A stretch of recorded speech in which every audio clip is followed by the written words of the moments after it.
do it. For those that are watching and doing from home or for the recording too, if you're when you speak, turn on your mic, just like a city council meeting, or a little out of practice, and then turn it off when you're done. I think that's the only real ground rules for today. I've got, and then so that's take it through as well. So thank you all for being here this morning. This has been a long time in planning and getting to this point to do this. I appreciate everyone being here. That's not it was a bit of a decision to be here or not be here, and so I appreciate it. I appreciate everyone being asked up for respecting the things that we here in City Hall and serve request as well. I'm anticipating a lot of conversation today. I know that there's been a lot of conversation earlier with council.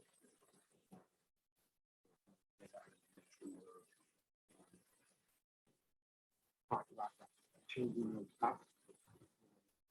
About teamwork and more about relations.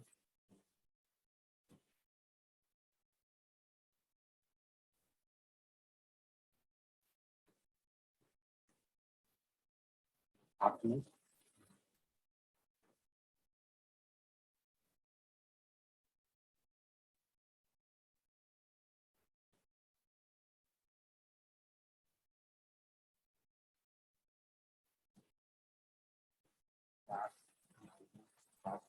Fierce conversations and address really how relationships get built, and sometimes it is having deep rooted digging to the root of an issue and getting to that point to build stronger relationships. Good, bad, or indifferent, they get built. We have a lot to do for this city. We have had a lot to do for this city. There's a lot more to be done for the city. And I just ask everybody to keep in mind that we are in the role that we are in because we love this city.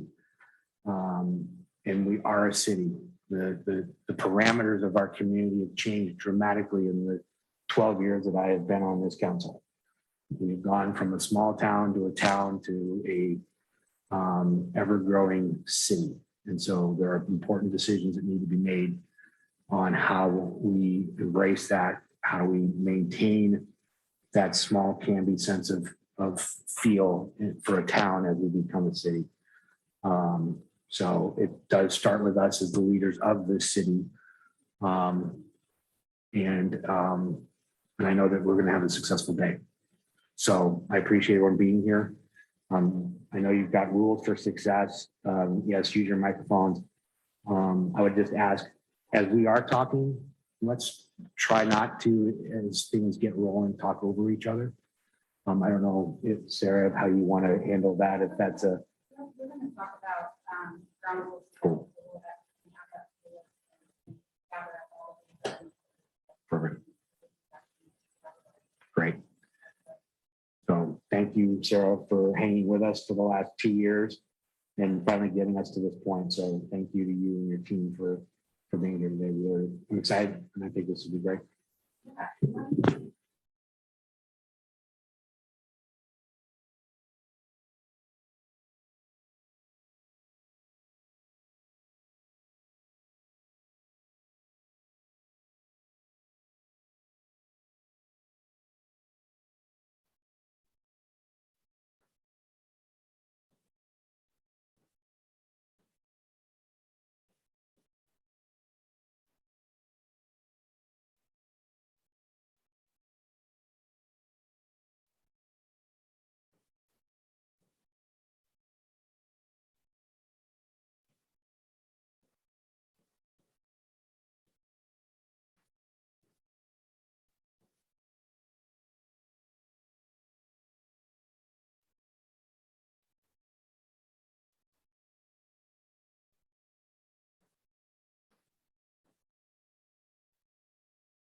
Hello? Okay. They should be able to pick this up. All right, so we just went through our outcomes, which for anybody listening online, those are included on the agenda and listed there. As far as the agenda flow and what you can expect for today. So we're going to do the review of the agenda. We're going to set our rules for success. We'll do some team introductions in a moment. Then we're going to talk through the roles of politics and administration. We'll talk about the roles of the council, the roles of the administration team, and then have some council discussion around what the expectations are for both of those groups. Following that conversation, we'll take a break at 10:30. Ashley is really good at keeping me on track about that. So she will let us know when it's time for a break, and we'll make sure we take that so everybody can get out, get some fresh air on this wonderful day.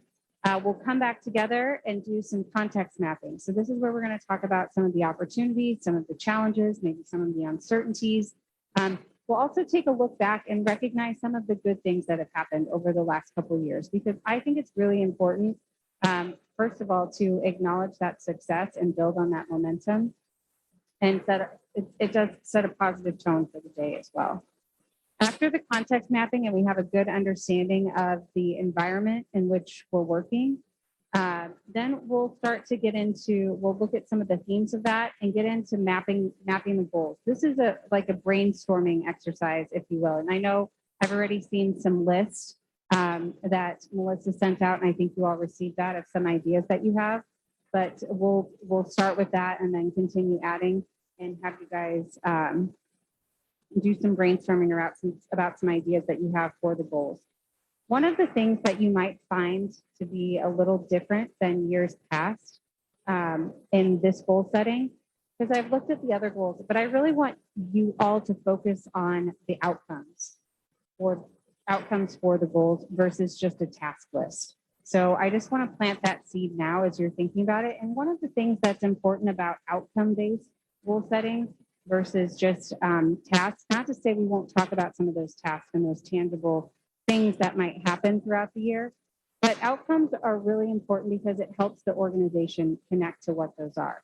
So if you just set a task list, for example, of different projects and things you want staff to work on, there are some people in the organization that might not resonate for because those aren't things that they work on, but you still want your staff team to feel connected to the policy and the goals that the council is setting. So we're going to have some conversations around outcomes. The other benefit of that, not just for the organization, but also for your community. It's far easier to tell the community and the people who elected you, like, these are some of the outcomes that we're working towards versus we're working on a transportation system plan. Nobody knows exactly what that means. So if you say we're working toward, we set some goals around transportation and mobility because we think it's important for people to be able to move around Canby. People get that. So I'm trying to set you guys up for something that you can communicate and connect with your residents on. So might feel a little different than how you've done it in the past, but I think I've seen it be really successful and long-term for those communication reasons. So that's what we'll do when we get into the goal refinement piece. We'll take some of those ideas and tactical things that you guys might brainstorm up here during this exercise. And we'll think about, well, what's the outcome that we're trying to achieve around that? And that will really be the goal where we'll get into the goal piece. After that, we'll be tired. That's a lot of work. We'll need a break. We'll take another one and then get into the last part of our workshop where we'll wrap it up. We'll talk about what implementation might look like and what some expectations are around that progress reporting. We do a little reflection and talk about the next steps for putting a report together or whatever needs to happen next. And then make sure to get you out of here by 3 o'clock so you can enjoy a great weekend. And I can get ready to go and do this in step piece tomorrow. Any questions about our agenda?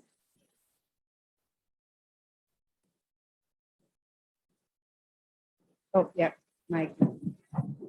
Just to underscore one of the things you said about having goals, I was talking to one of our city staff members who prepares grants. And she was saying that one of the most useful things that she has found is that when a grant says, how does this request for money apply to the city's goals, by being able to directly quote saying, the city believes in environmental quality, that sort of thing. So they're really, for our staff, there is a tangible element to this, not just a theoretical one. Right. Any other questions or comments about our outcome? Any steps here in this session, and this is a unique kind of work session. So goals for today, hire a professional facilitator so that I can keep us. I'll call on you guys to speak narrative today. And people can, recognizing the speakers. But today I'm going to take that on so that people can step back and speak. So that's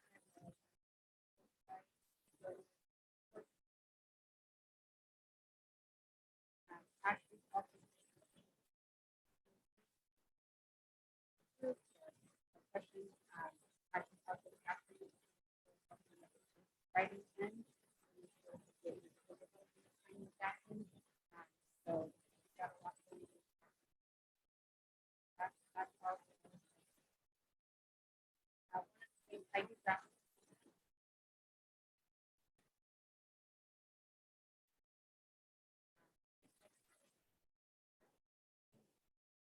That's just anyhow, no judgment.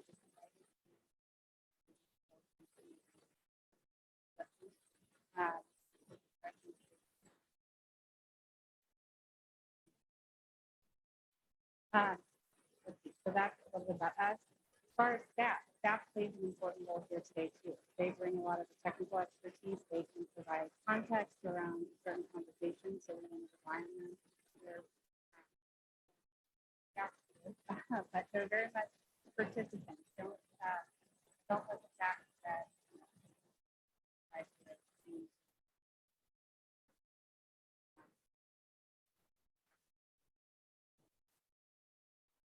practices and then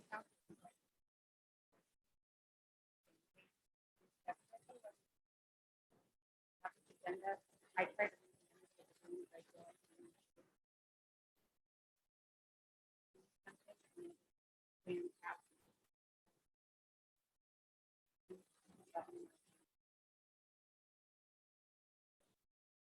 great.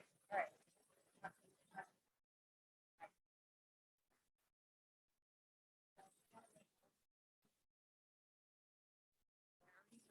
We use our microphones. We'll probably use to remind us to do that. Not my normal. Okay,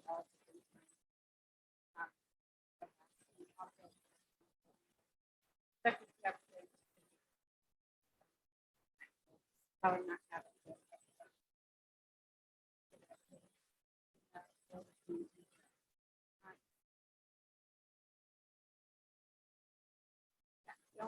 Don't talk over people.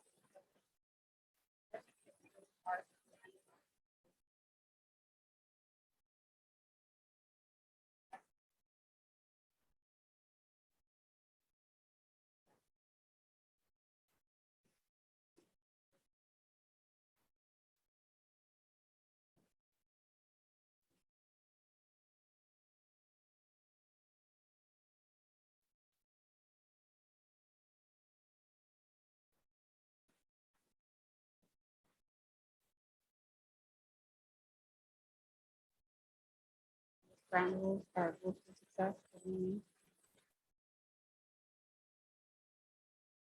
You guys have norms in your council meeting?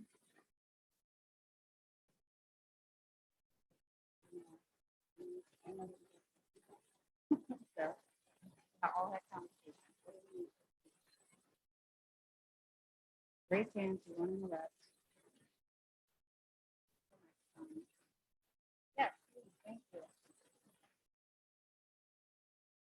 No personal attacks, yeah.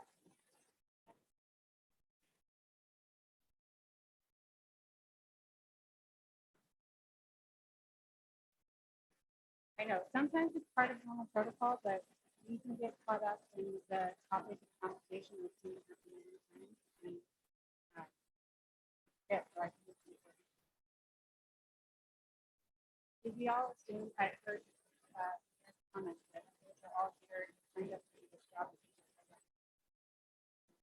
That brings us out.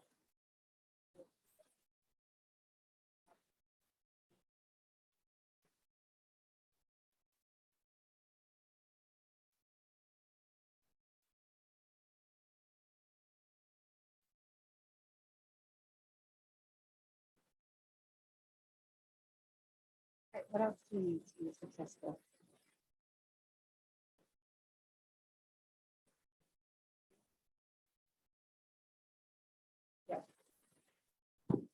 I would say just open communication. Yeah. Open communication.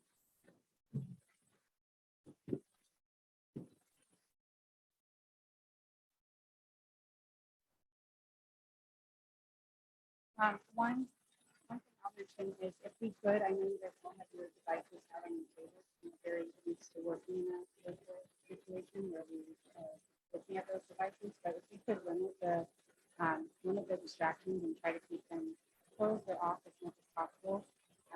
Feel like there's been a lot of investment into bringing everybody together today. And so I want to make sure that we get that. I know emergencies come up, so I don't know thinking about it, but I think it's okay with that.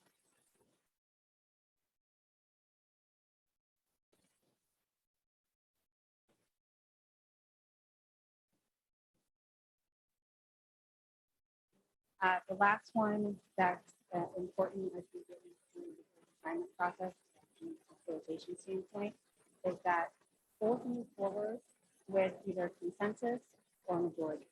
So we could be here debating things for a long time.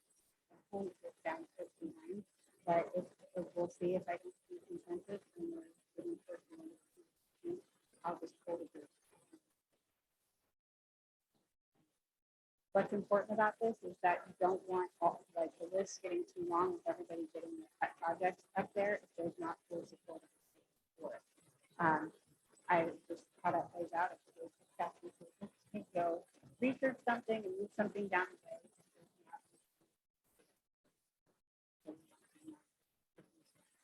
Okay with that?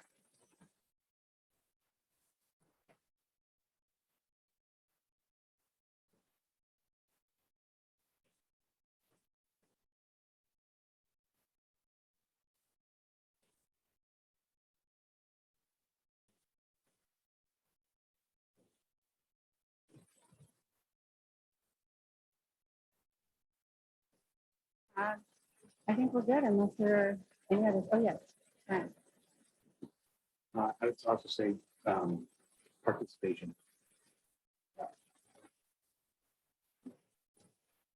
I do. I'll just put it right over here. Well, I'm sure Sarah can find a spot for Sorry, it. right, we ran out. Yeah.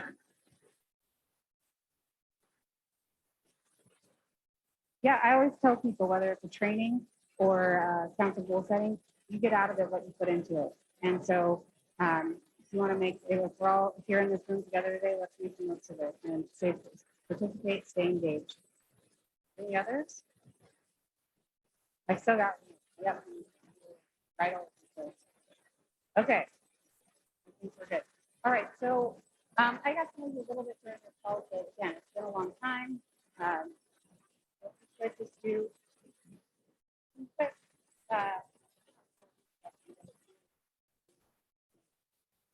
but one of the things I found important we do lots of meetings and lots of work in the space of the week, but we want to bring some intention to what we're doing today. If you can just go around and share, kind of get centered on what your intention is today. I think that would be a good way to start. I'll come. So I feel like staff helps warm the group up. So I'm going to start on this side and we'll work our way back. Yes. Look, Scott's going to point to.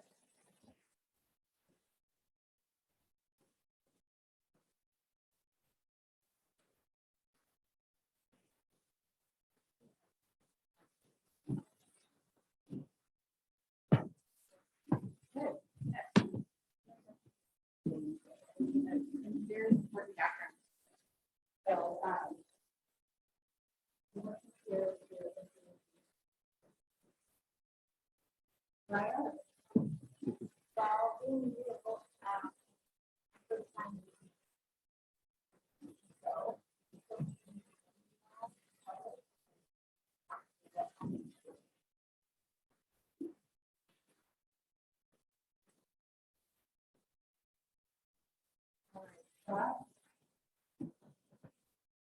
Well, I just want to say that I'm very appreciative to all of you, mayor and council members and staff and in our facilitating team. But this is really meaningful that we're all here together, and it's taken us a bit to get here. We had a couple start and stops last year and didn't quite pull this together. And I just want to express my appreciation from the staff perspective that it's very meaningful to us that you all are doing this. I do think there's going to be a lot of value in this, whatever the outcomes are. I just think there's a lot of value in this, and it's also just really great to be sitting here with all of you. I don't know that. Trying to think of since I've been here for my little over 14 months or whatever it's been, I don't know that we've all sat in a room together in this kind of a manner. So it's really nice to be here with all of you. So I guess my summary comment is just thank you to everybody for being here, for doing this. And from staff, it's very appreciated, and it will give us a lot of help in understanding your direction to us. So thanks.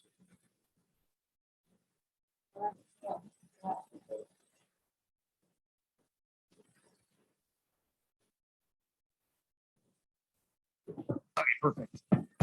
I have worked here for a while now, and I really have had seasons where coming to these meetings and working with you guys has been actually a ton of fun. At the same time, I like when you guys get together. I really like Canby. I really like you guys, and so watching you guys work together as a team towards goals is actually helpful for me as a person and as a staff person. And to get to see you guys shine.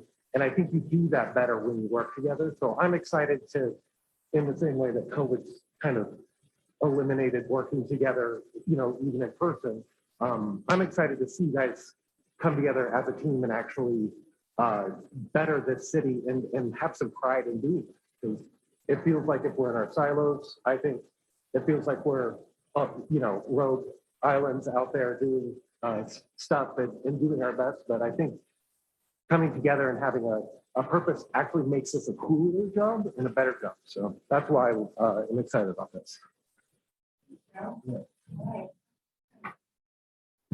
Thanks, Sarah. You can just call me Sarah too.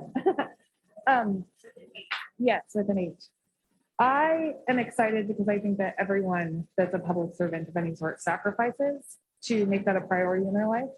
And it can be frustrating when you feel like there's no forward momentum. So what I'm looking forward to is having some action items that we agree we are going to move forward at a pace where we see results. And it doesn't feel like things stay out on an unspoken future agenda where we all agreed that someday we'll do it, but it just never seems to get done. So for me, the important outcome today would be to have action items that staff feels comfortable moving forward with, and that we authorize them to do things quickly, because I think that we have suffered from, probably in part due to the pandemic, but other things as well. So it's a little bit of stagnancy in our forward momentum.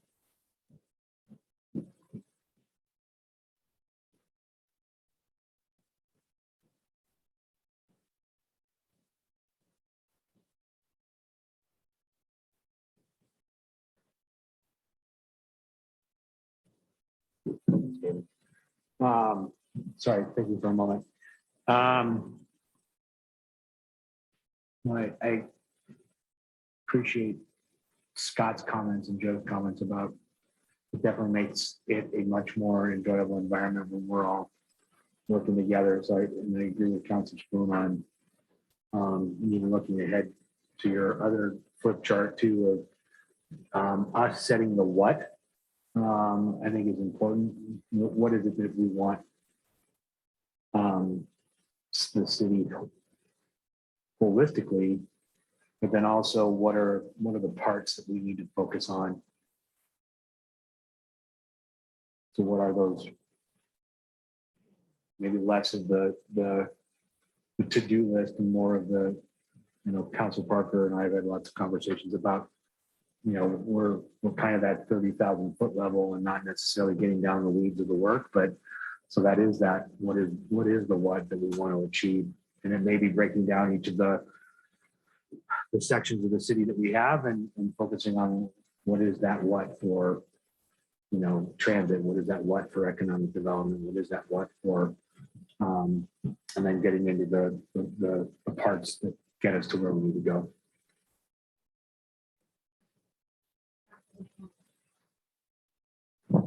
Thank you. So thinking about it a little bit, I would like to mirror what Joe said a little bit. And that is that I think goals are good to have, but we have to do it as a team. And that is my biggest hope for this, is that we all find a way to come together in a meaningful way. Accomplish those goals, all looking at each other and saying, hey, we're in this for the right reasons. And we're in this for the city of Canby, no matter what.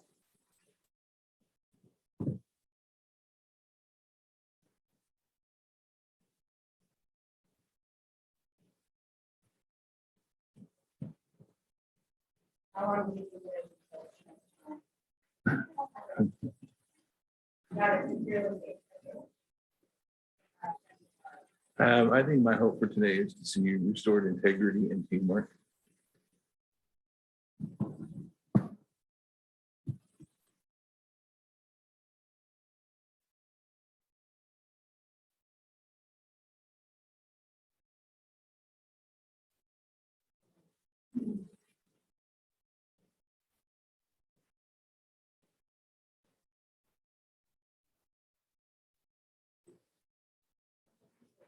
Yes, I've been doing this work. This is like our 11th time doing this. I think we do good work in our goal setting sessions. I don't think we've done a bad goal setting session. What I would like to see is maybe a mid-year check-in to see where we are on those goals and if we've gone any forward movement on those goals. Just a check-in point. We haven't done that, and I think that's where we kind of get off track. I didn't mean by there was anything wrong with it. I just wanted to set you up to recognize that today's I didn't mean to imply that you meant that. Make sure. Okay, good. We're on the same page, but we're all right.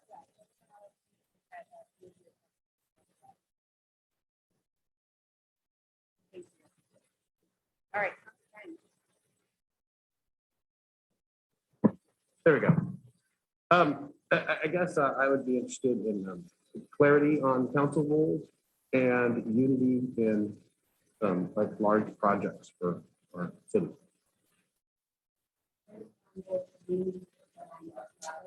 Clarity on roles. Roles. Unity on goals. Clarity on roles. Clarity on goals, unity on Goals, right.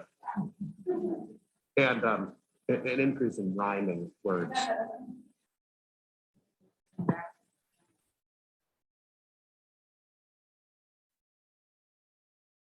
right, Council Parker. Two things.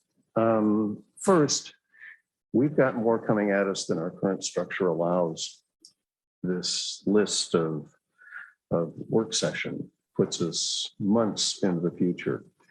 And I really think that it's opportunities like this that lets us jumpstart. In our work sessions, and the mayor's done a great job of managing these, but I still think the structure doesn't quite work. For us to be able to place all of them on the table and say, these are more important than this, we'll push these ahead instead of that. So I see this as an opportunity for us to get them all together and say, we're really going to work on those. That's one. Two, yesterday I had a very profound discussion with a woman who offered that she was 80 years old and grew up in Canby. I was talking about Ellen Road and driving in and out.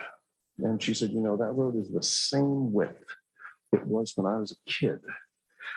The other thing I'd like us, I hope that we might have time before the day's over, is really to peer into the future, 50,000 feet, Brian, and take a look at what happens when 13th and Ivy, those two streets, become the new Ellen Roads.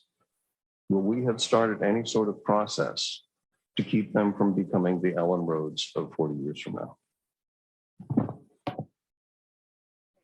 I think, I feel like we're centered around some good intentions. I hear a lot of common themes there. And I think we're ready to jump in. All right, let's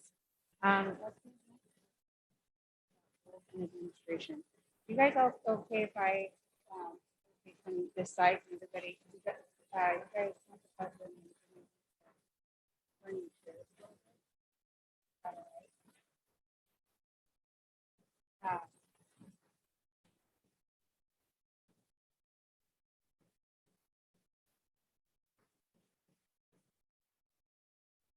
okay, so I've done this exercise with lots of groups, and again, it's really foundational in just identifying the system that you're working in, right? We work in lots of different systems. We have lots of rules and policies and procedures and things in place that define, yes.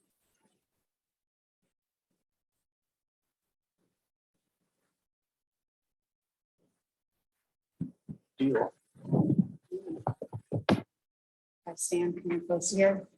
That work? Okay. Can I put this down then?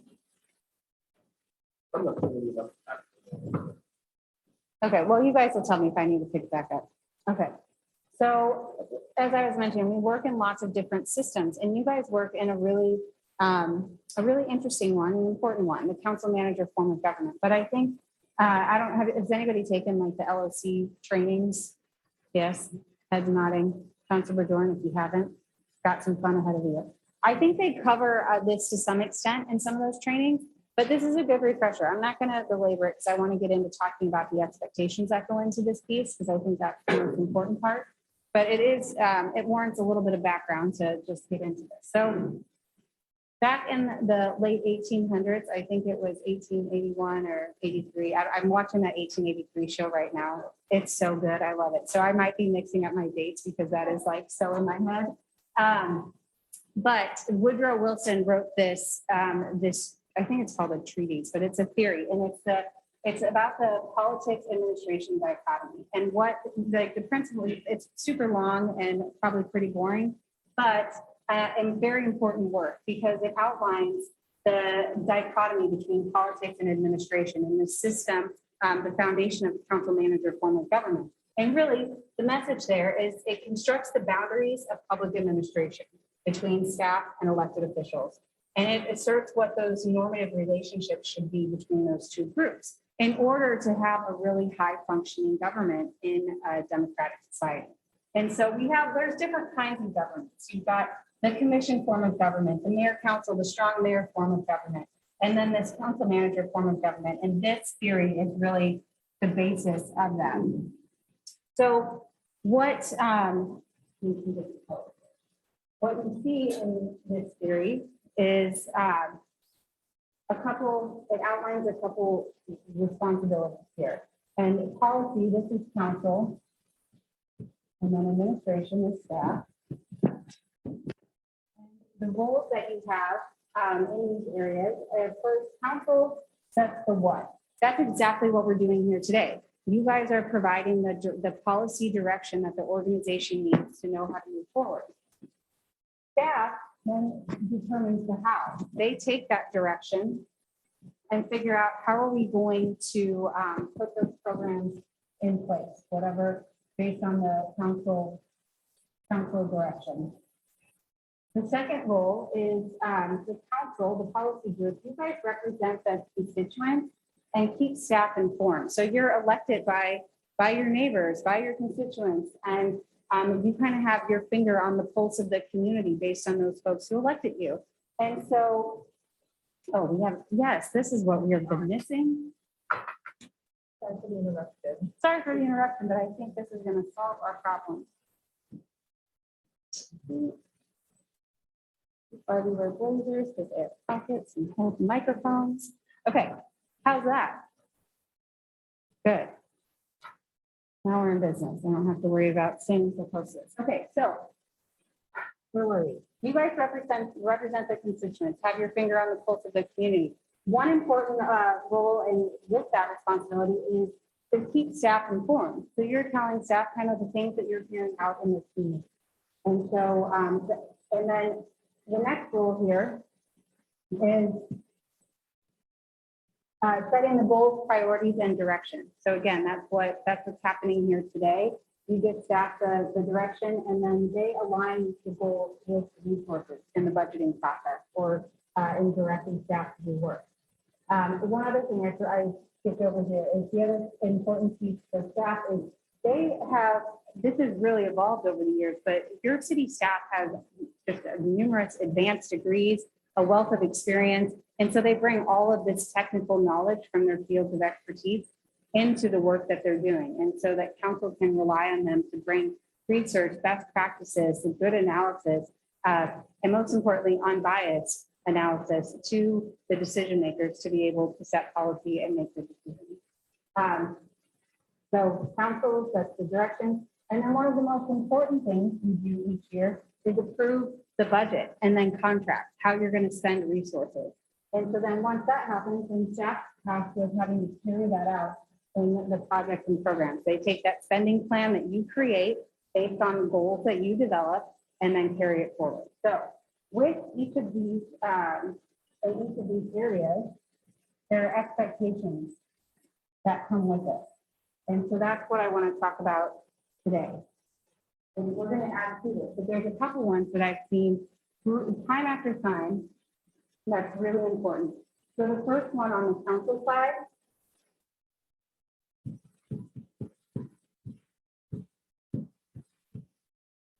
is that you all act as one body. None of you as individuals has any authority to do decision making, right? In your charter, it's one, you have to act as one body.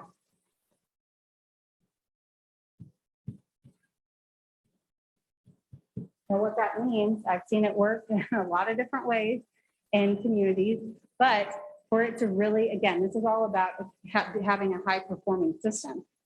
One body, or in the best practices that I've seen, is that after you make a decision, whether or not you agree with the decision, you move forward and support it. There can't be like back talking or other things happening like on social media. That's been a real bad culprit in the last decade or two. It undermines the authority of the body. And so then it's like you're putting resources towards something, but it's not getting done. So that's kind of what falls into that one body expectation. The other expectation of council is that you guys make decisions. Again, I've seen this happen so many times where councils, especially with all of the information coming at you and so much public opinion, it can get really tough when it comes down to it and you've got a tough decision to make where there's always, at the end of the day, not everybody benefits from every decision that you make. In fact, some people might be really heavily impacted and that is hard. But if you don't make decisions, what happens on this side is that stuff doesn't move off the to-do list. And staff starts to get this backlog of work and morale can suffer. People will move on because it doesn't feel productive. Nothing's ever getting done. And so that's a really important expectation of council to make decisions. The other thing is to ask good questions, or just ask questions in general. And most of the time, ask good questions, not in like a interrogation format. This isn't a gotcha for staff. It's ask good questions to make sure that you have the information that you need to make a decision. And so that comes with coming prepared, reading the packets, things of that nature, so that you can ask those questions. And a lot of times I know I've talked with many city managers and staff members, they prefer to ask those questions in advance so that they can make sure they're prepared with the information that you need. Okay, the last one, I've got two more that I'll mention. Communicate with the city manager. So Scott, you can let me know if it's different in Canby, but most organizations prefer that the council talk directly to the city manager or the city administrator versus going directly to department heads and staff, because they have to, they're responsible for kind of overseeing the work of the organization. And so it gets super confusing if you're going into the organization in different areas to ask questions, because you have to remember you're coming from a position of power. And so there's this power dynamic, and it gets messy and complicated. So again, for the system to work well, it makes the most sense for you to communicate with the city manager, the city administrator, and the city manager. Okay, so council's not the only one who has expectations. The expectations on the staff side, on the administration side, they provide technical expertise and legal advice. If there's any say a lot about that, pretty straightforward. But the legal advice piece is, trying to present unbiased information. It's hard. Our biases are so layered in to everything we do, but it's staff's responsibility to kind of dissect that and provide you with all the options in the mutual advice so you can make a decision. The other thing is support a high performing organization. How many employees do you guys have here?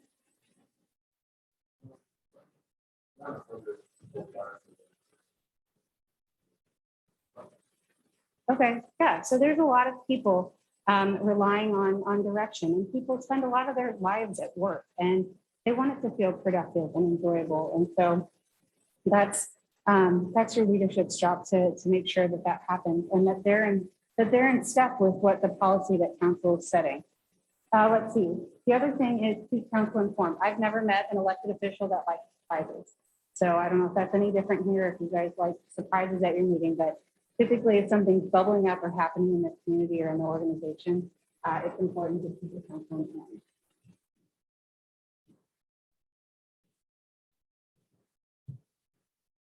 Okay. Now the last one that I'll mention that goes on both sides is that in order for this all to work really well, there needs to be an expectation of both, that there is a partnership. You guys need each other to get things done. And again, that's why we're here today. It's staff needs council to set some goals and direct with some policies so that staff can carry out these things and you guys can start to see some forward momentum on some of the big things that you want to work on in your community. So that partnership is absolutely essential. And then council, you obviously need staff because they provide they put the agendas together and information and get it all set for you to be able to make decisions and go back to your constituents and say that, you guys are making forward momentum on what they left you to do. All right, I'm going to shut up now for a moment and see what other expectations you guys might share to make this system work well. What other expectations do you guys have of both your either council or staff? Did I miss anything? Yeah. One of the things, especially as we get new staff on board, that I like to make clear from my standpoint is that I don't mind pushback, especially if it's of a factual nature, just saying no, that that's incorrect, or of seeking clarification. So you're right, there is a power imbalance there. But my expectation of staff is that they understand they have liberty to seek clarification and to explain the facts of the matter as they understand it. Yeah, that's an excellent position. It's an important one to mention. What else? Yes, Mayor Hodson. That was smooth. I think from a policy council standpoint, understanding the technical expertise piece of staff, that we may have great ideas and things that we want to get accomplished, but then staff has that technical expertise and And at least, I'm sure there's a binder somewhere on a shelf in City Hall that has every project ever imagined that they can pull from, to determine, where that's been at and whatnot. And I think as a council, need to respect that technical expertise, and respect the timelines that for certain pieces as we come up with them.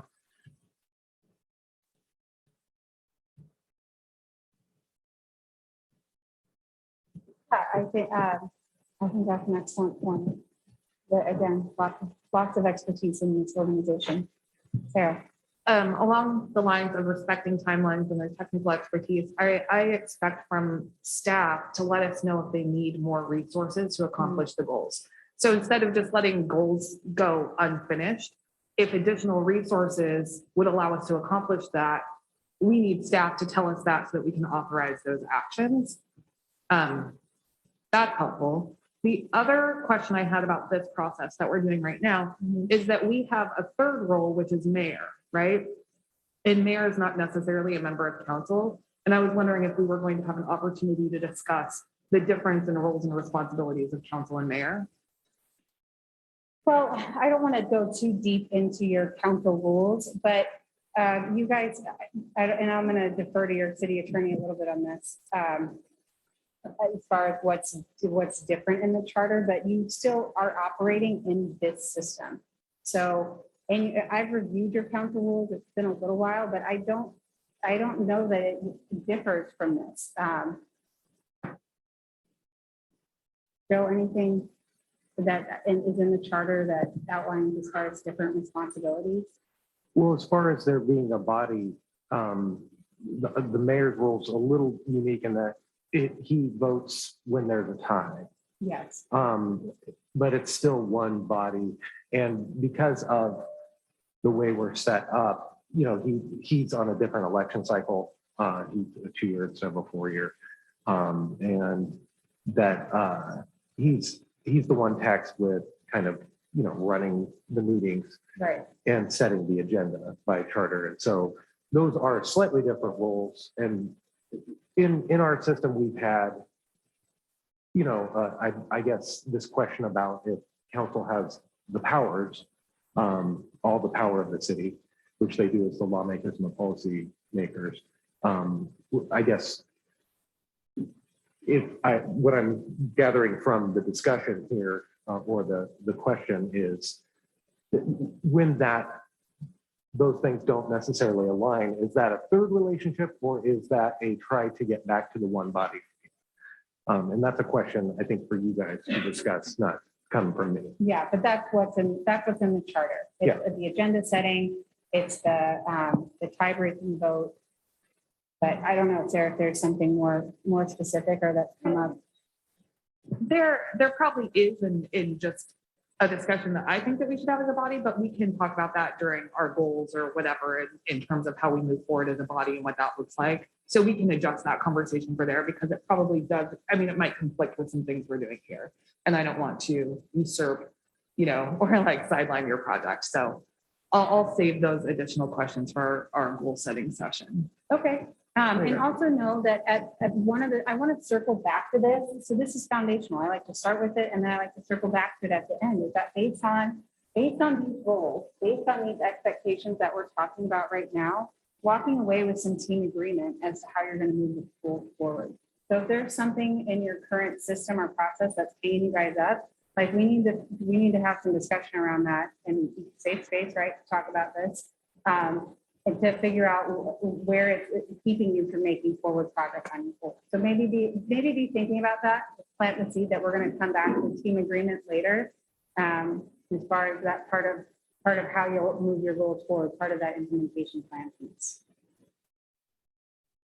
What other things do we need to talk about under team expectations? Did we get them all? Yeah. Thank you, thanks. I think there's an expectation that counselors eventually like study the code, study the charter. Okay. Like they learn, they try to gain some of the expertise that the staff possesses. And I don't think there's an obligation that you come into it like that. I think we've all spent a lot of time reading through that stuff. But I also think it's an expectation for the city. Yeah, So we code learn what we're charter. talking about. Yeah, and the data that staff presents, I think that's another one. Not there to add.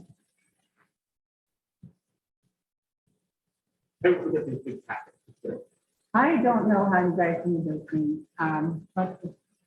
Let's be honest, I've looked at plenty of packets and put together plenty in my day. It is a heavy lift sometimes, but it is part of being an elected official and having to review all of that information. And I know, I'm sure your staff does a great job of trying to streamline it and make it as digestible as possible, but it's a lot.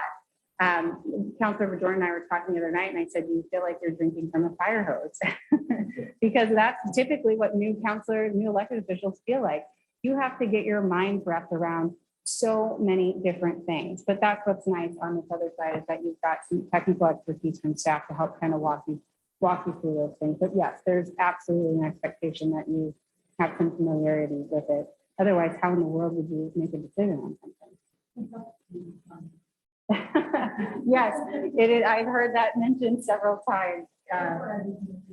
Yes, you can read that stuff at night, and I've heard it was better than Ambien. So, just kidding. All right, you guys will have to deal with some of my cheesy jokes throughout the day.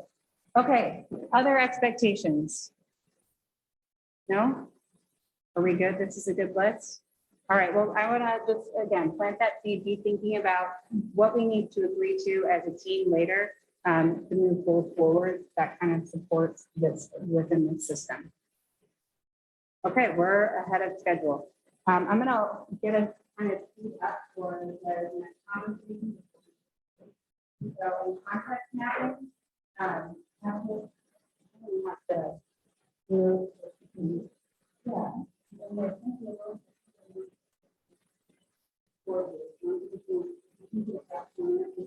We'll bring it forward and then carry it.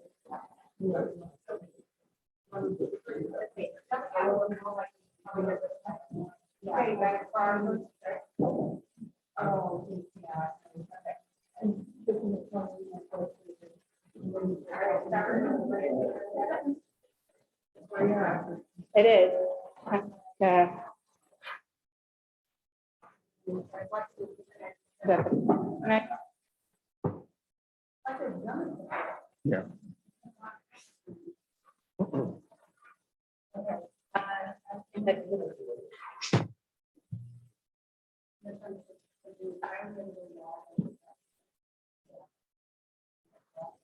Are we straight? No, you need to go up.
I think in the last several years, it goes probably back a little bit more than 2, but it's ongoing. The development and revitalization of our downtown, I think, has been facilitated by some council decisions.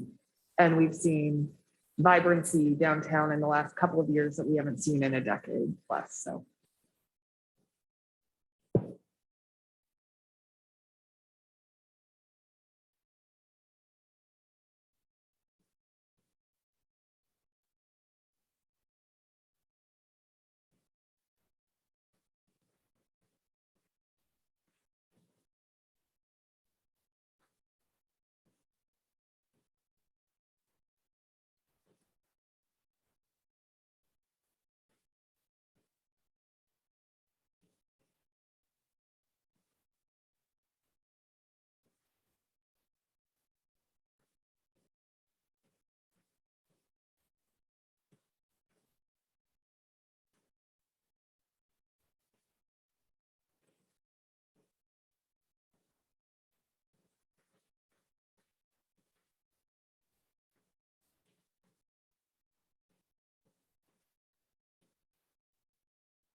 The beer library,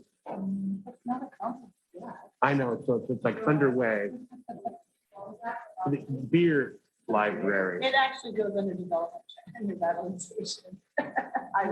We sold the old library to a brewery. Oh, okay. I was like,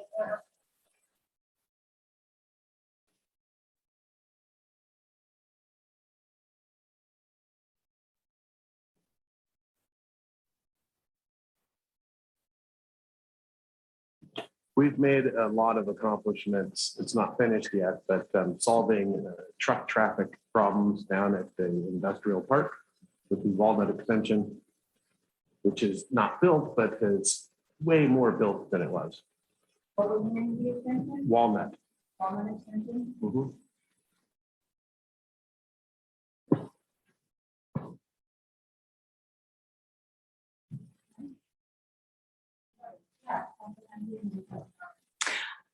I think that we've had some good accomplishments with our relationship with the county and taking over some of the county roads and solving some traffic problems and street maintenance problems.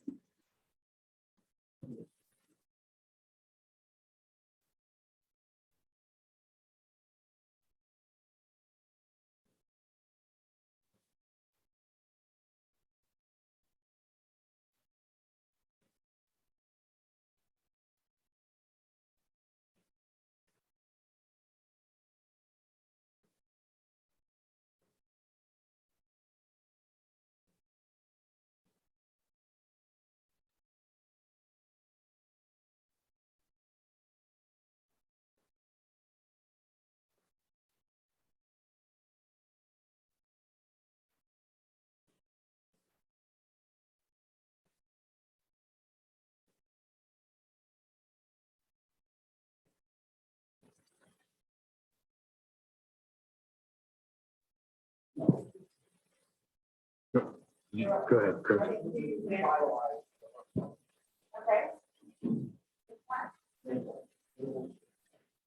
and locust. I'm gonna say, and locust.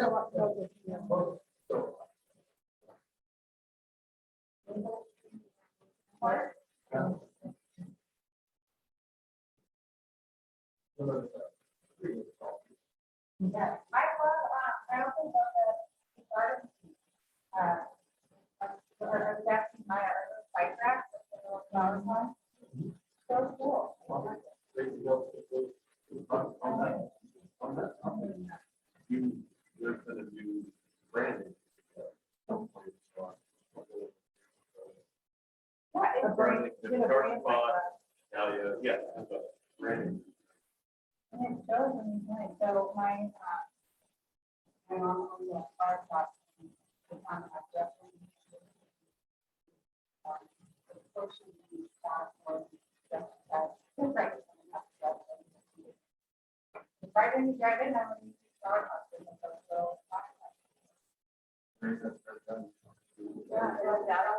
Well, that's not as pretty now. Maybe the tulips are a little bit. Tulips down Woodward.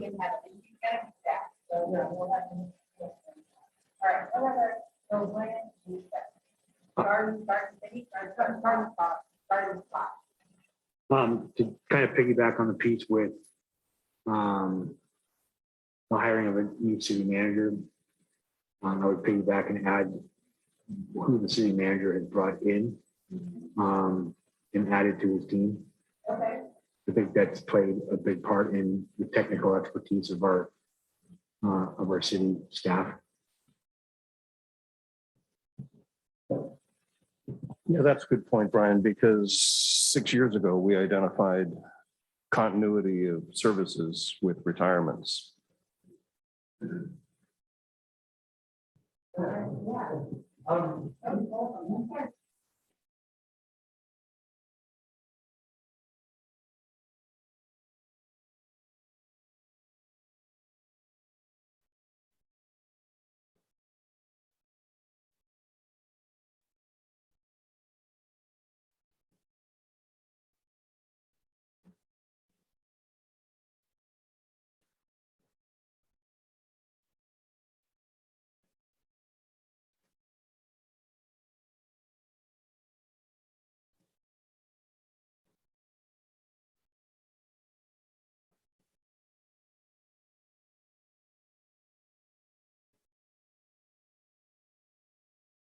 We've improved the safety at the railroad crossings and built 3/4 of an arch.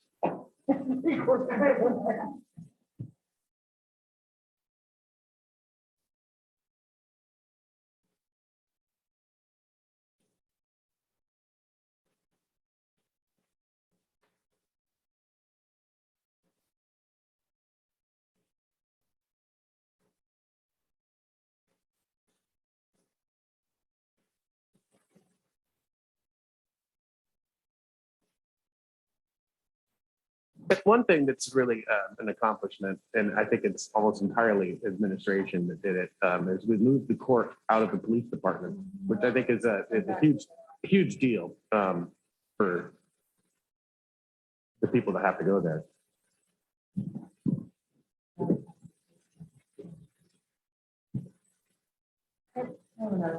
That was largely staff as well, but the refinancing of our debt really created some huge opportunities, and maybe that should go there instead of accomplishments, but yeah, the refinancing of our debt really opened up some options for us we didn't have a year ago.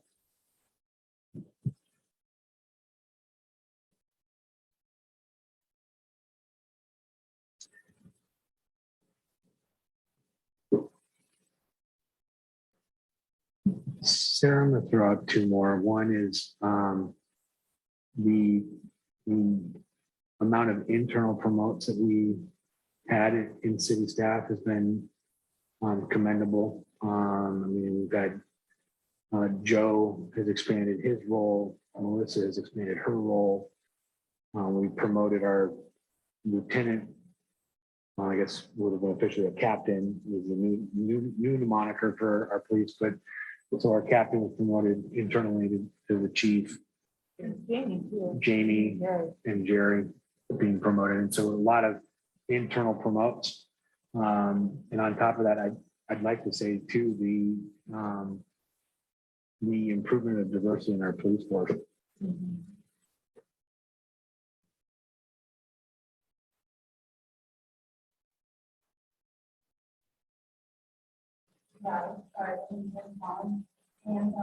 Yep. Right. And not being afraid to slow the bus down and let people off. Yeah, exactly. Yep.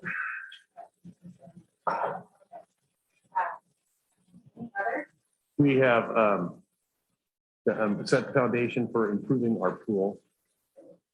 There was a bond that was sent out and was passed. And we've improved our relationship with the school district, which is largely because of Scott and the new superintendent. Another administrative thing, but that's a good thing.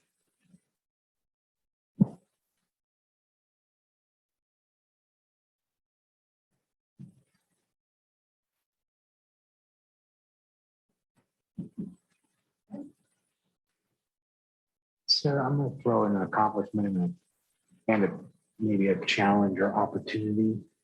Might fit all three perhaps. If anyone- Uncertainties. We've weathered changes in the council.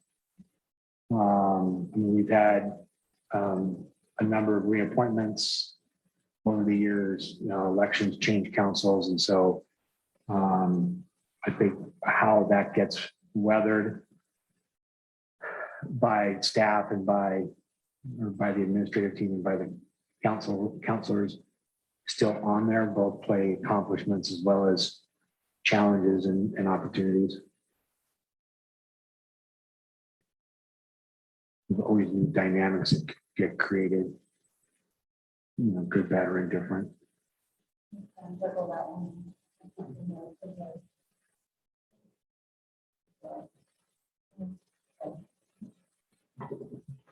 Any other? A couple more on the accomplishment side. The Parks and Rec Master Plan, although it's not done yet, we're probably 95% done. We're on the home stretch, and that was a big lift, and the council had there was a lot of council support to move that ahead, and of course to fund it, but also just to keep the momentum going to push that forward. And that's going to, I think, bear some really important fruit going forward. That might even be under opportunities, because we're going to probably, look how we build on that idea. And then the other one is, this one's kind of one of those boring behind the scenes, but not to ever forget the importance of our wastewater treatment plant. We did an expansion out there. We added another digester pool. What do we call that? That clarifier. That's what I was looking for. Yeah, there was another. So, I mean, you could just put wastewater expansion, but that, investing in that kind of infrastructure for the health and wellness and safety of our city is a very big deal. So. Good. Left in the water.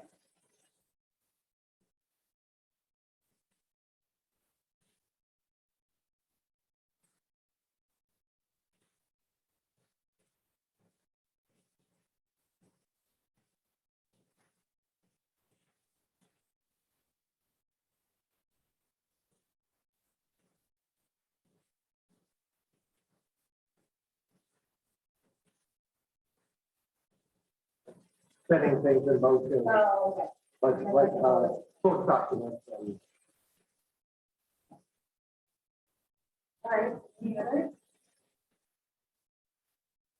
We've also set the foundation for beautifying one of our major arteries, Ivy Street.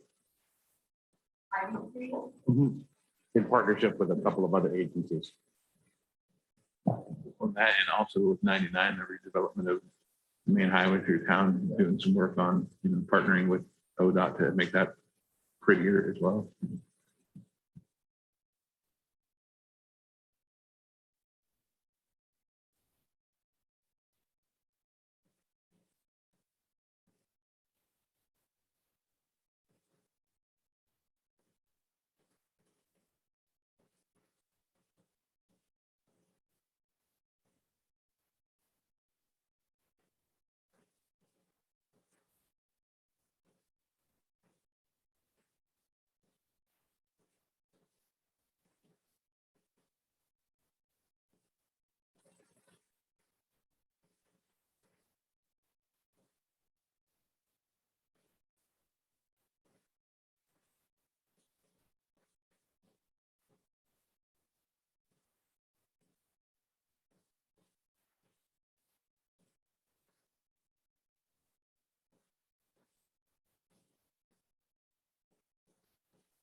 All right.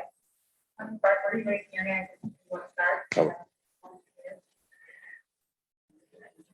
Well, as much as anything, for your understanding about the context of where we are, that over the past several years, we had a city manager that retired.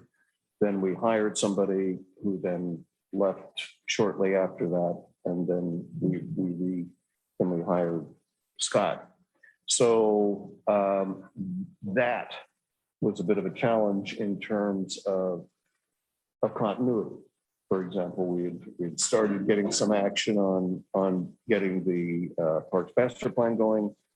Then we had personnel change. We had turnover in our planning department.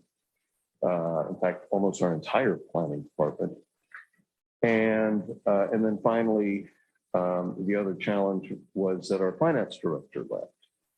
And we've just now been able to replace that. So there's been this challenge of having consistent administrative personnel.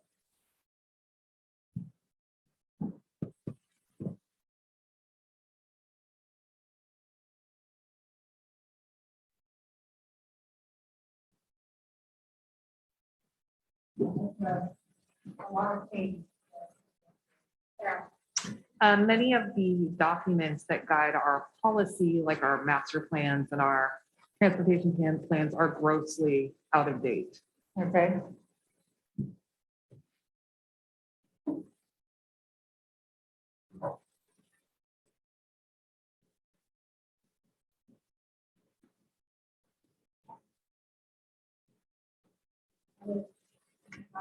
I'm gonna say our city's growth is a challenge. Yeah. I mean, it's a challenge, it's an opportunity, it's an uncertainty, but if we're talking challenges, I'll say are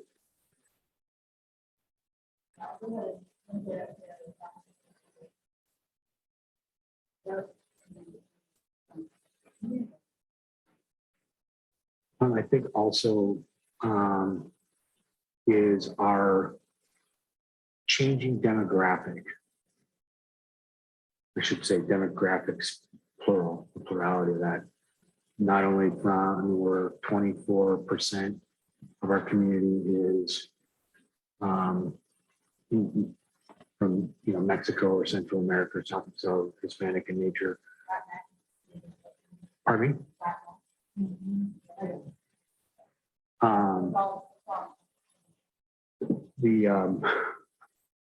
We've got aging population.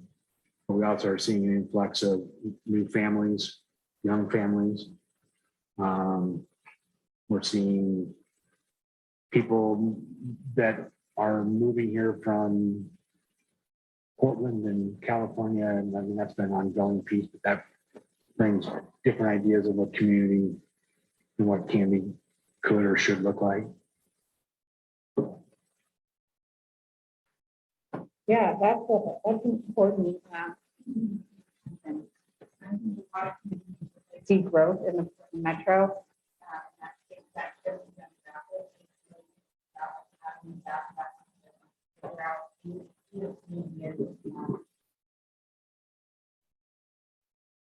I'm going to say housing with two specific kind of sidebars on that. One is, like many communities, we have a missing middle. So housing that's affordable for people that work in this community to also live here, and anything that has a mortgage under $2,000, $2,500 a month is just not coming here. And the other sidebar on housing that I think is an important sidebar is our ability for our population to age in place. We have very few single-story homes or smaller homes that are lower maintenance. So I think that will be a struggle for our aging population.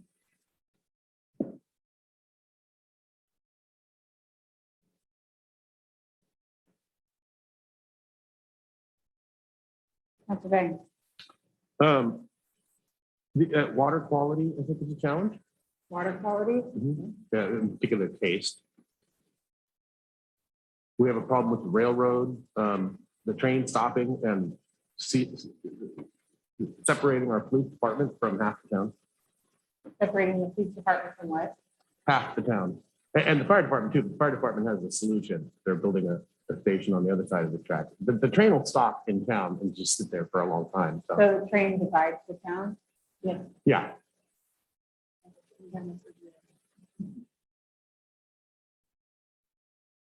Okay. Yeah, the traffic thing, I think we already covered that with city growth. I think that we have two distinct and incompatible views of how to use that wayside property. Wayside, like we have this piece of land, and then I think that there's competing interests in that land that need to be resolved.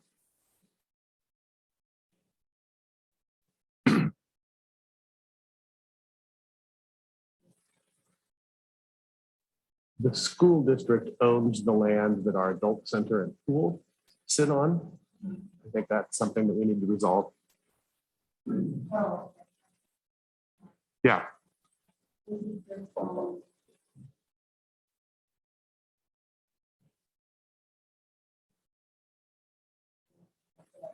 The pool and the adult center. Is that it? Those are the only city facilities that we have owned by the pool. By the school.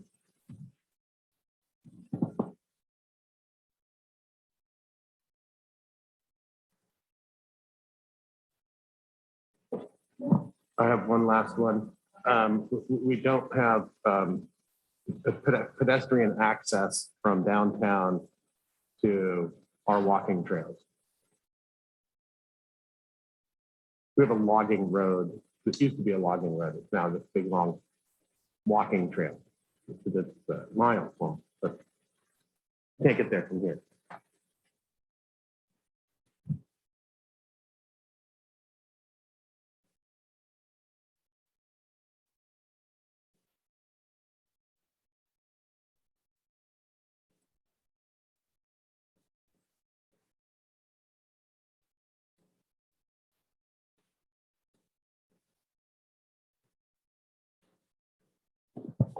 Trying to formulate the best way to say it, but I think that one of the things that, and I don't think it's just us that's facing this issue, is just polarizing politics It's been a tough one. and differences of opinion.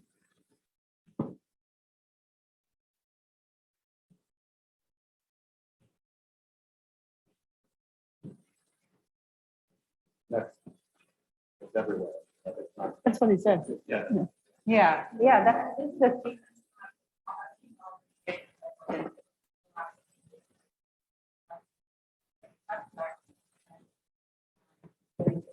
Showing up, I don't know that you can see it show up much at the local level, you know, because these aren't partisan positions.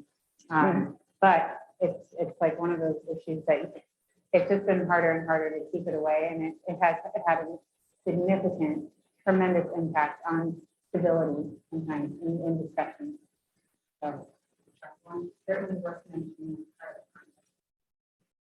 Before I say mine, are you seeing this as council specifically or a community kind of at large? Okay, so then I would add, and it's probably related to what Councilor Barwick just said, but the, toxic online spaces and the way they bleed into relationships, both in the council and outside of council.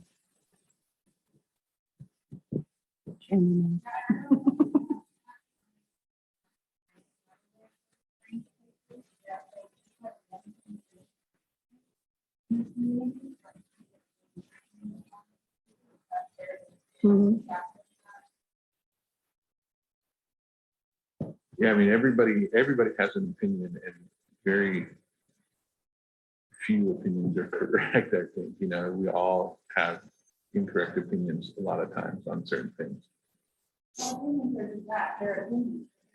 There are still things out there in the first call back. So we're not doing it back. And unfortunately, in some of the schools and that happening, that's really just and it is part of the part of the community.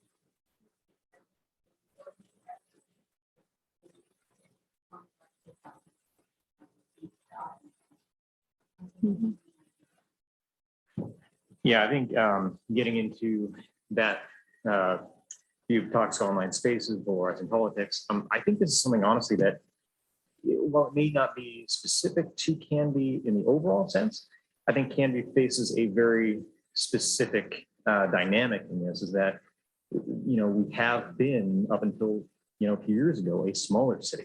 We're transitioning to a bigger city, and so there are very polarized views of how Canby should be, how it should look, what we're doing going forward. And that bleeds in everything we do. Yeah, I'm just gonna put an arrow up there.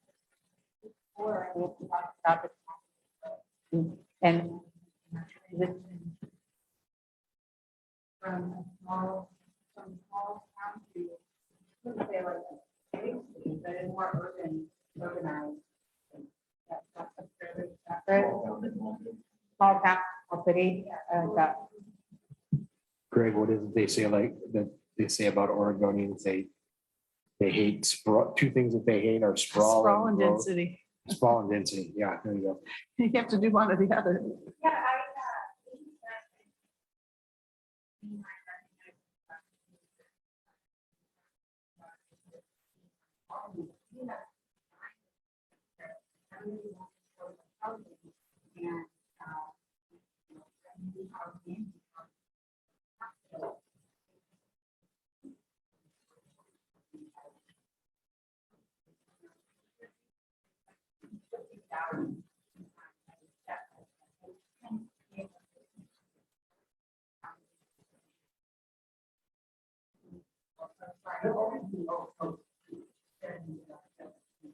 One of the things that I think we'll be facing, we're starting to face now, but we'll face in growing capacity is some aging infrastructure.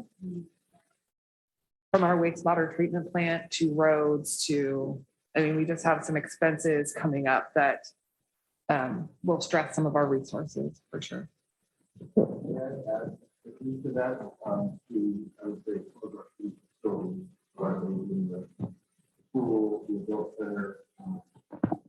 And oops, thank you, Joe. So I was going to mention this later, but I think Chris might have mentioned something earlier as an accomplishment about we're preparing for upgrading our pool. So that's great, but we're going to have some conversations about what to do with some of the aging issues at the adult center in the not too distant future. And we're starting to kind of gather some info. So. Thanks. Yeah. Thank you. I just think from a staff side, retention and recruitment of folks is actually becoming increasingly difficult, and hiring is also a huge challenge, but also keeping good folks. One that we talked about last year that I don't know that I can talk to people here where that has not been incredible. It is getting more and more difficult to hire good people. This environment we're living in. Yeah, just to add, it's hard finding good talent because they're either at a spot that they like being at and are being compensated for, or they're just not out there. And so I think what we're running into here in the public sector, as we are in the private sector, is keeping up with salaries, and that ever increasing ask for more. And it's some of it's benefits, but a lot of it is that tangible. What am I taking home in my paycheck each month? And that creates, if you're trying to keep up on those entry level positions and whatnot, that creates that compression piece at the higher level that we as a council are going to have to address in that level. But also when we look at our budgets coming up for next year and the next couple of years, what that's going to look like in terms of eating up dollars for these opportunities, challenges, and uncertainties that are coming up.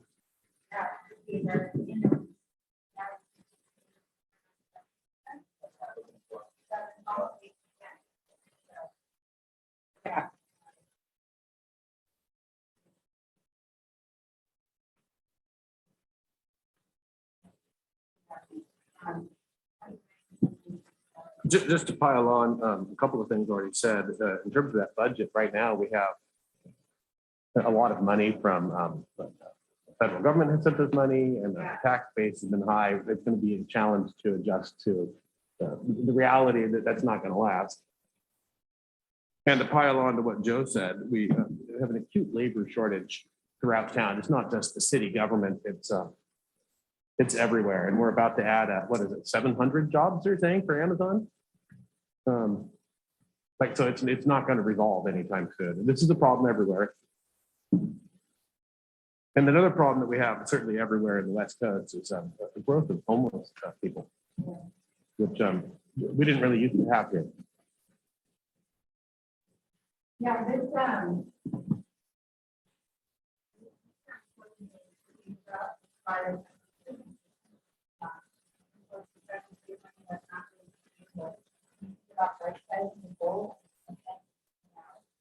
we spent a really hard time to get started up with the generate, but we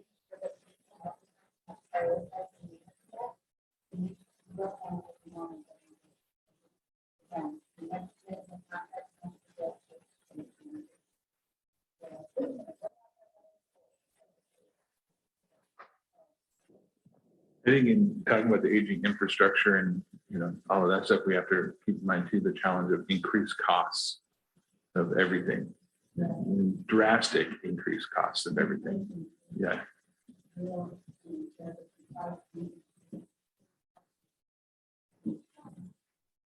Sarah, if I may add to, I think earlier we talked about, and this might have been piggybacking off of Councilor Parker's piece about balancing looking to the future and the now. When we look down the road, I think this group has done well about trying to balance right now decisions with future implications, whether that be, as Councilor Varley just said, the cost of doing business. We add in, for example, the quiet zone, and then we're on the hook for $50,000 a year in an operating cost piece. That's going to continue to increase year after year. Where does that funds come from? We talked about that with our parks piece. If we're going to add new parks, can we pay for those new parks from a maintenance standpoint, right? So it's that balance of our decisions now and how do we prioritize those? Because we may do a great project, but it'll impede something else that down the road or make it so that that project doesn't happen at all. And then again, balancing that maybe an opportunity is how do we balance the services we provide, what are the have to do versus the want to do's. That becomes a part of that challenge or opportunity as well.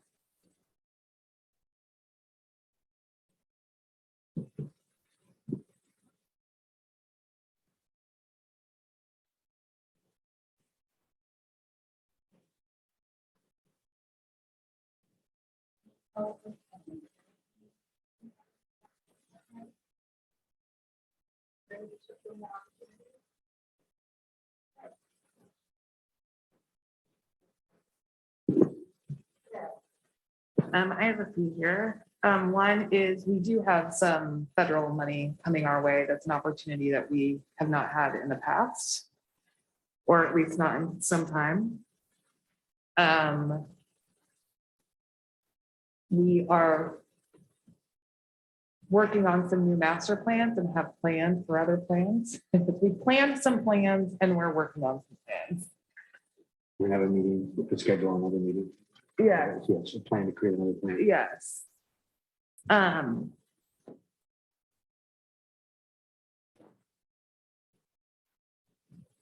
another opportunity is that we did a good job of saving some money when things were tighter that might give us some opportunities. For example, our SDC Parks Fund is not empty.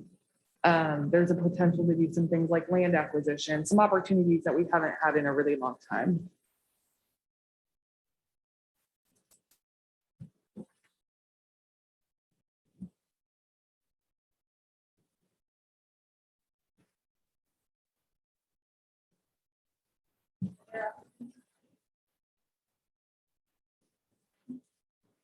We have opportunities for park development at that wayside property, the dog park, perhaps an amphitheater.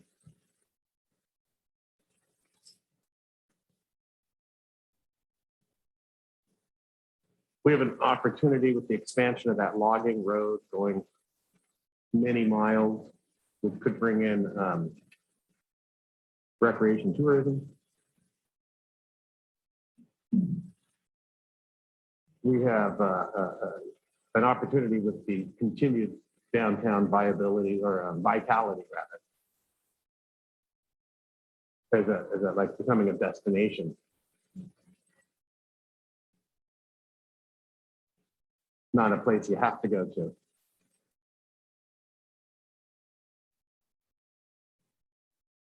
And I just came up with another challenge that's also an opportunity. Last 2 years, we've shut down what had been longstanding traditions here, particularly around the 4th of July. We have a really special 4th of July in town with a parade and booths and a fireworks display that we canceled the last 2 years. And so we have an opportunity to rebuild that, but it's also a challenge because we haven't done it for 2 years. And so I've got high hopes for this 4th of July, but I also had it for the last 4th of July too. Here's your year. How's that? Here's your year. Yeah.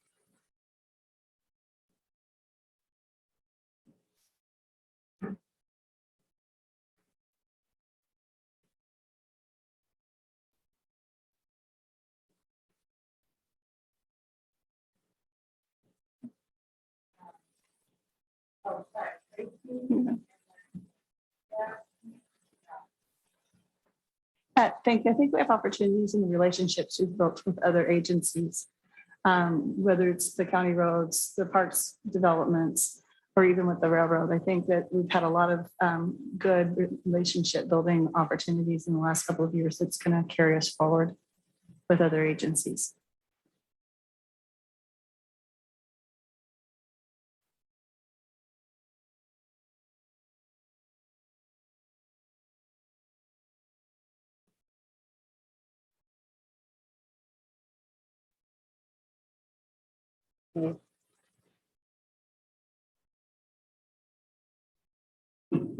Yeah, this is both a challenge now, but an opportunity. And that's that we don't currently have a hotel. But I think we're seeing growth in some local events like Hair Fest. We're seeing the revitalization of downtown, making us more of a destination.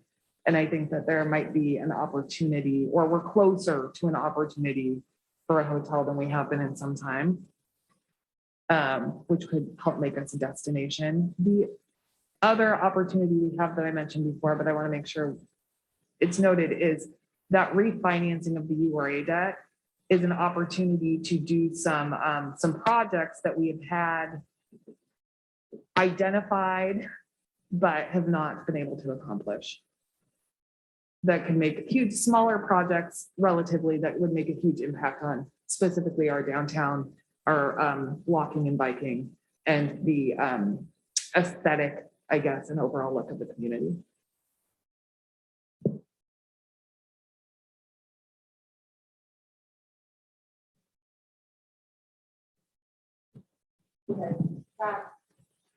A couple things.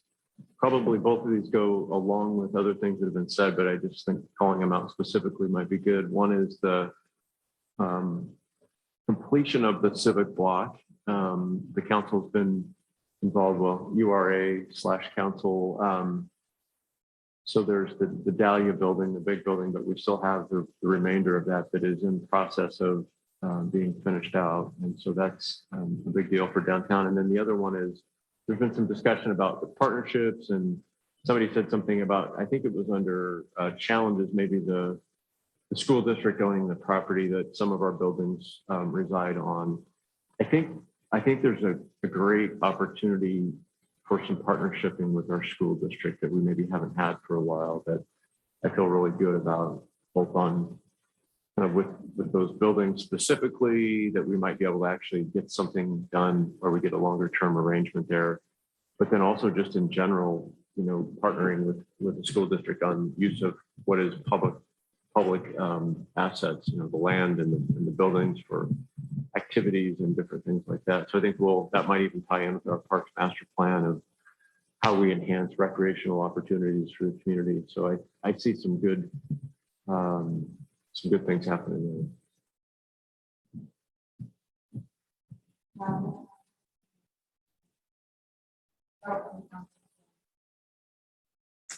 Just, I think Councilor Bangs had kind of alluded to it too, but I think when we look at our parks and recreation development, so two things, getting river access for water activities and even potential commerce opportunities with river access to the Willamette.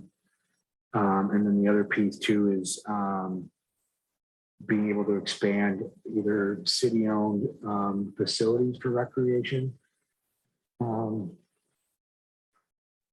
a lot of like our youth programs and whatnot fall on school property, which present limitations for expanding some of that.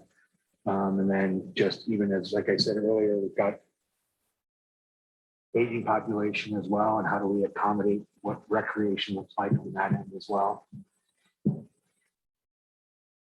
And then, sorry, another opportunity for us too is water rights. We talk about water quality coming out of the Malala River, but we have access to another water source that we're going to have to, we have rights to be able to access. And so that's going to be a growing need for the city of Canby and potentially for this part of the Clackamas and Marion County area. I don't know when you guys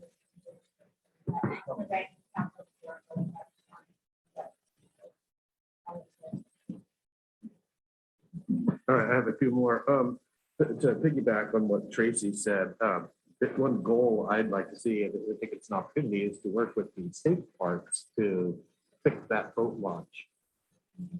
That would be a big benefit for a number of people in Canby. We have a boat launch that is just in desperate need of repair, still on their land. We also have an opportunity to expand downtown residency. We built this massive, we didn't do it, but this massive housing project was built with our quiet zone, which we've worked on. We have an opportunity to expand that kind of thing. We have food carts coming. We think, I mean, but we haven't officially approved that, but I think we're headed that way. And we have an opportunity to bring Hispanic voices to city government for the first time. 20% of our population is really unincluded in our leadership models right now. And that's an opportunity for us to improve.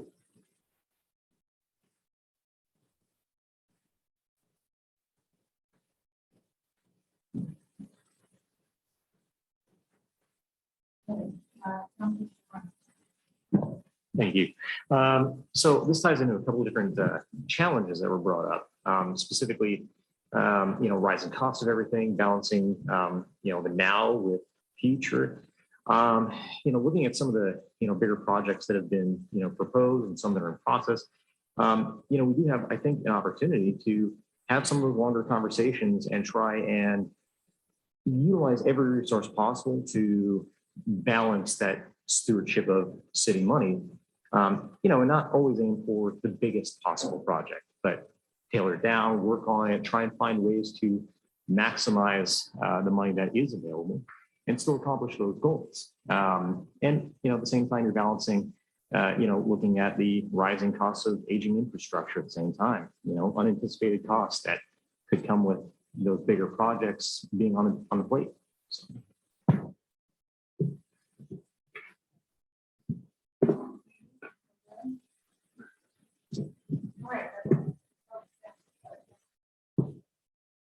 So I just wanted to piggyback on that. I mean, that's a great point because like I remember when we redid First Avenue, we broke into First Avenue, there was a ton of pipe work that was either vacated and we didn't know where it led to, or there were some that needed replacement, and that adds to added cost to projects when it's the unknown.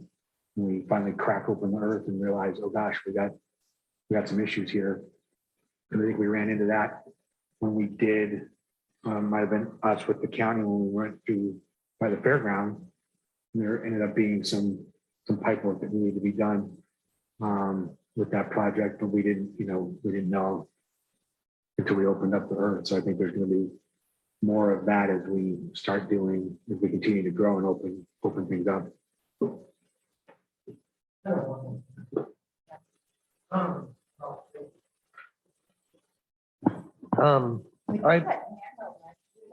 Oh, that's probably not a bad idea. I'll come around and get it. Thank you.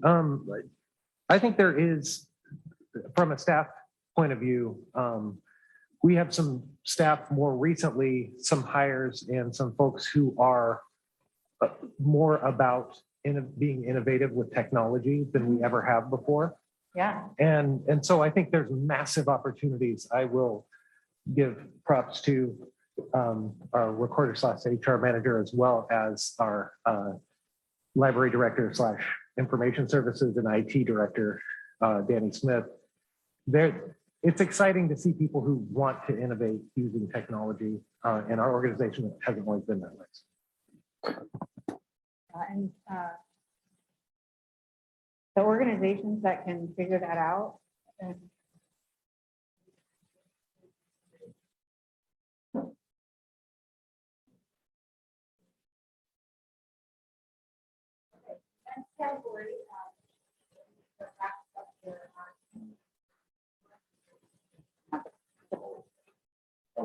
Yeah. Well, there's the obvious 30,000 foot level uncertainties. We have the pandemic policies that we are ever changing. We have supply chain issues, we have employment issues. Okay, I'll let you catch up.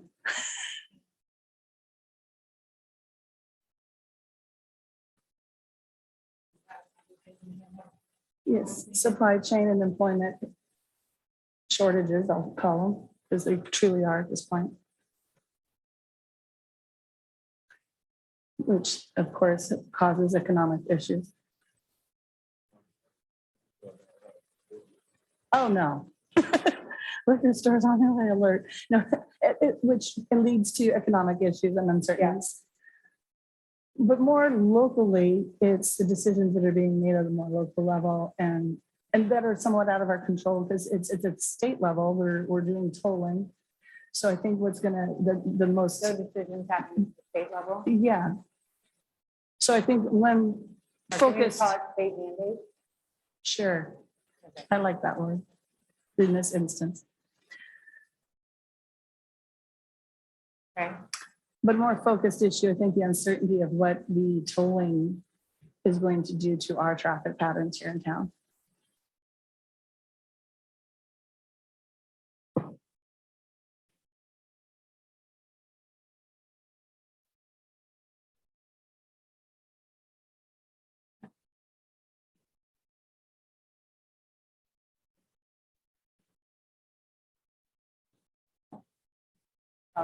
Yeah, Sarah.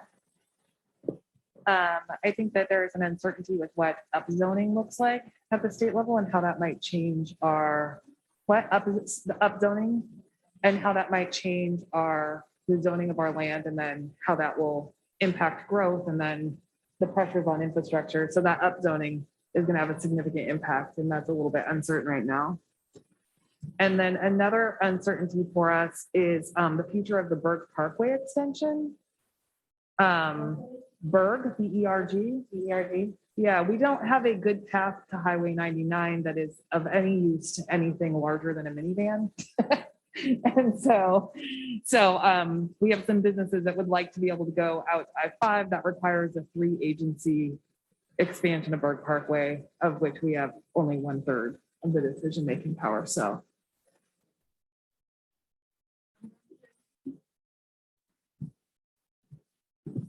Yeah, Councilor Doran. Well, something not quite as flashy, but emergency management.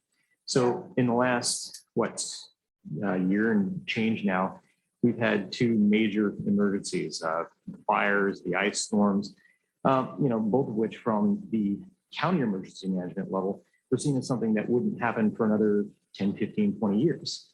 We faced both of them in the last year. They're looking at it from the perspective of how do we plan ahead? That's something I would like to see a little more often, I guess.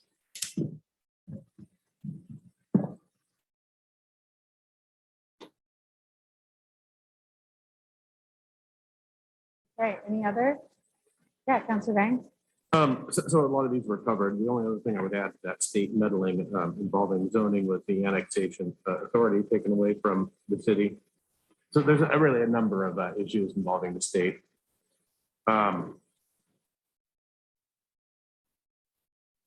We have an uncertainty in our traffic growth as part of our city growth. Like we've touched on this numerous times. And the affordability of housing, which we've also touched on, but it's an uncertainty. It's just like Sean said, like so many of these things are uncertainties. Portland has seen a real growth in gun violence. That hasn't come here, but it's an uncertainty as we transition into the city. We haven't experienced a lot of the problems that Portland has, but as we grow, they become uncertainties here in Canby. Yeah, potentially.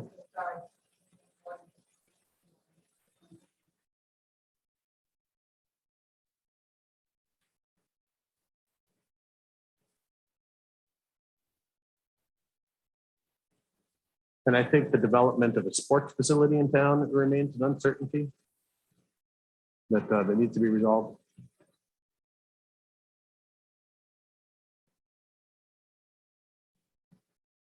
And finally, we have a loss of shade, which is a high priority according to our park master plan public. A loss of what? Shade, Oh, okay. we lose large trees. We just lost about, they're putting an apartment complex in on Third. We're taking a bunch of trees out that were damaged from the ice storm. People want shade, but we're actually losing shade. So it's an opportunity as well. Yeah.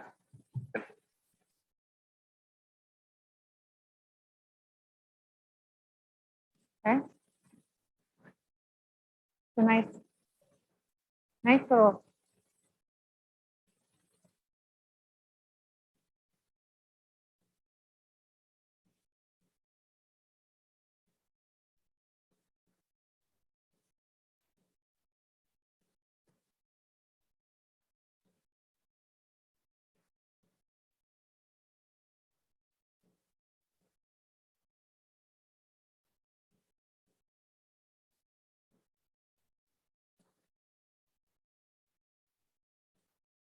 Okay.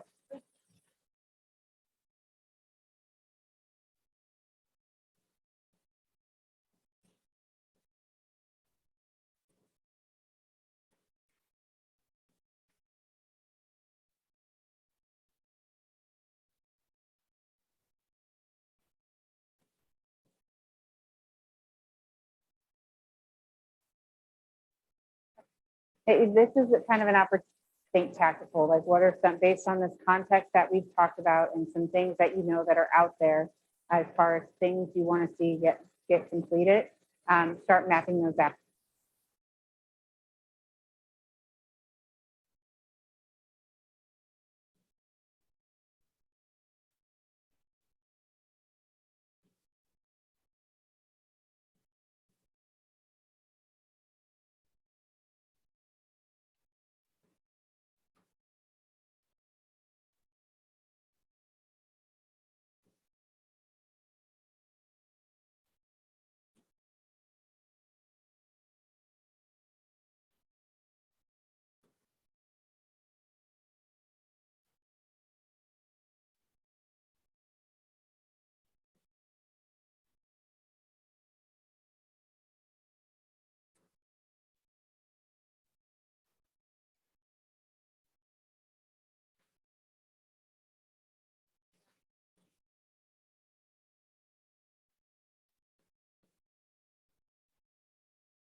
out. So have each group putting them on the page, and I'm going to organize them by theme. And that's going to help us as to get into the goal refinement stage. We'll look at those themes that are emerging, and we'll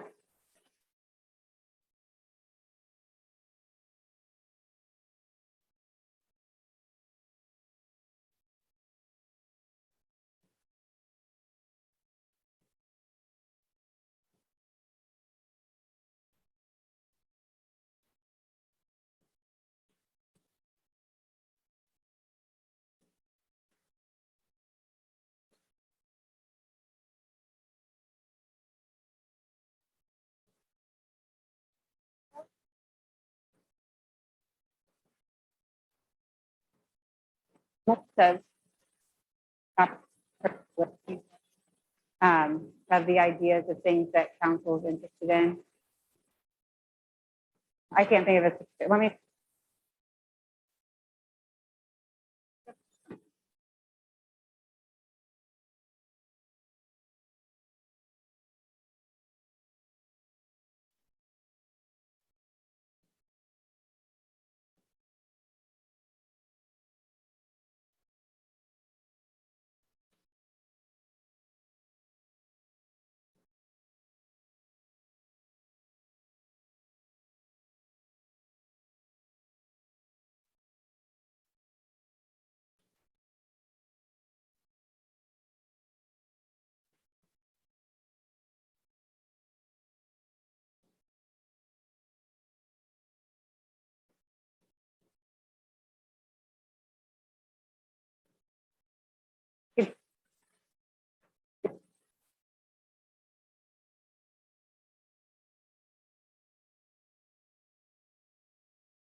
Words in order to make sure we maintain this. We are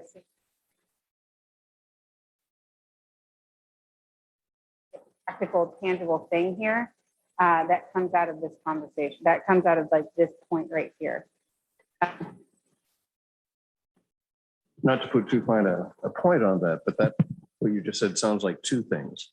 One, it sounds like the tactic, and embedded in that tactic is the goal to achieve. Yeah, and so that's what I'm saying. You're going to brainstorm goals. You're going to brainstorm goals. When we're writing on our little yellow cards, are we supposed to put like the idea plus what it pertains to, like smaller words like parks or tolling or, okay.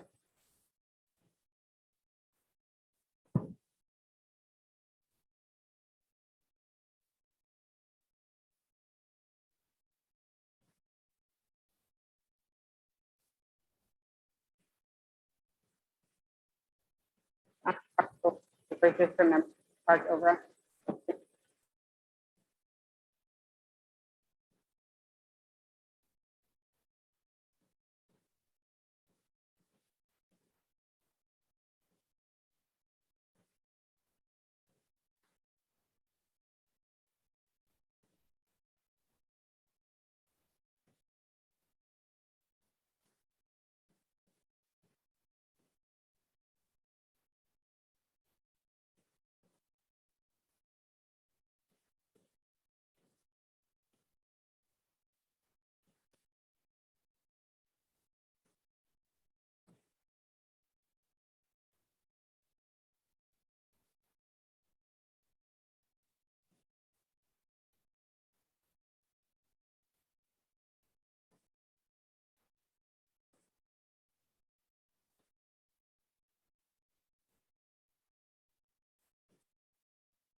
Anybody?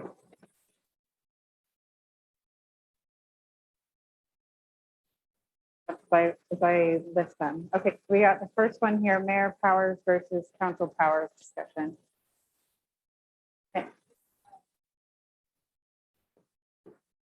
I think there's been some confusion among some of us about what resides with the mayor and what resides with the council. It'd be easier to move forward on some items if we knew where our authorities were.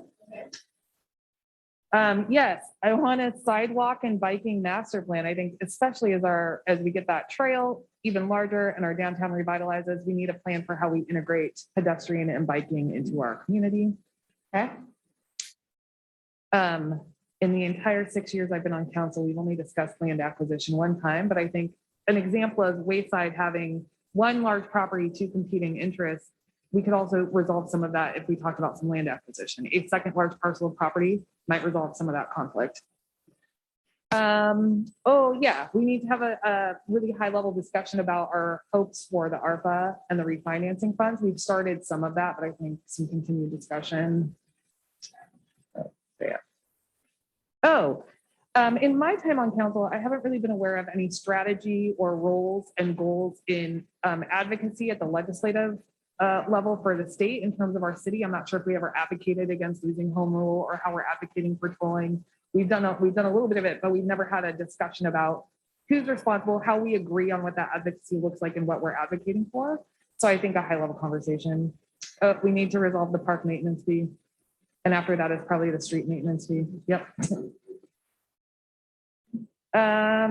What's that say? Discussion. Oh, we need to have a discussion around who determines who liaisons are, who appoints them, what those committee appointments and interviews look like, and the roles of our advisory committees and commissions.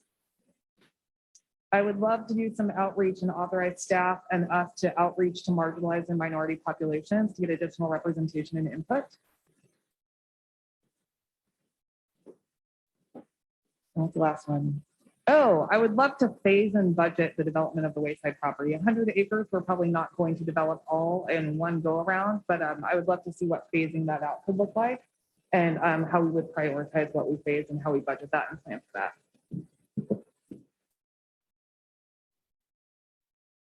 Okay.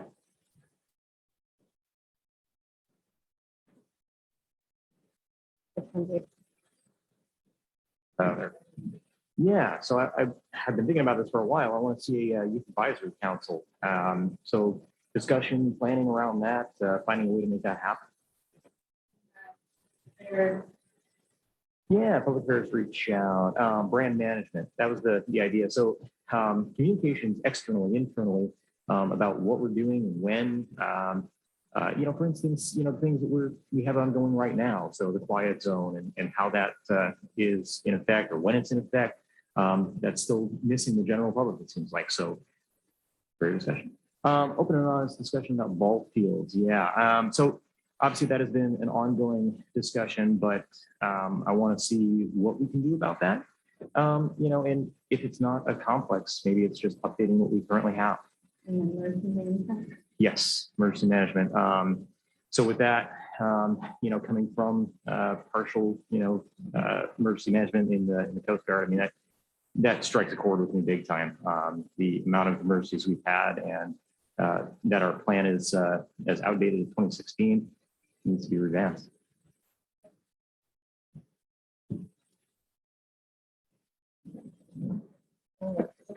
I think, and I'm just as guilty as anybody about this, but I think that we tend to assume things about people versus talking things through. So I just wrote talk as one of my ideas of talking more before assuming things. Is this with internally within the group or community-wide? Everything, yeah.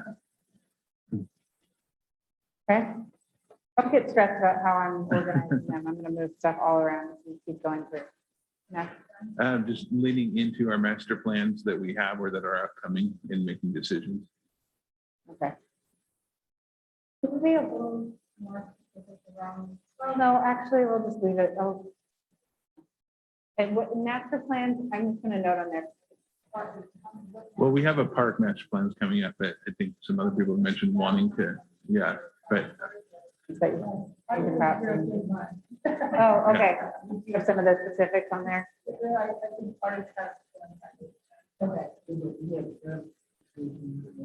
PSP, yeah, transportation system plan, yeah, housing plan. Yeah, I was a little, I wasn't very specific on my notes. That's okay. So I just think that as we move forward and grow, we need to master plan things a little bit more than just making singular decisions. Okay. Sports pavilion, is that the same as the ball field? Yeah, yeah.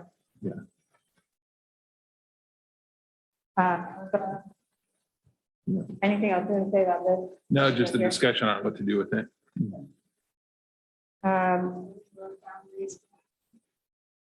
That's obviously something that's going to be coming up before too long as we continue to grow. So we're going to really have to start having those discussions. Okay, and then more recreation and class options. And class options. Community stuff, yeah.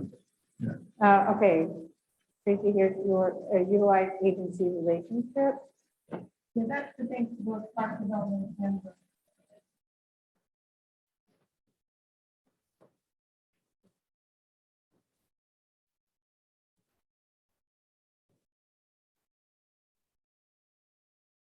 And then presence in Salem on bills that affect Canby. Anything else you want to say about that one?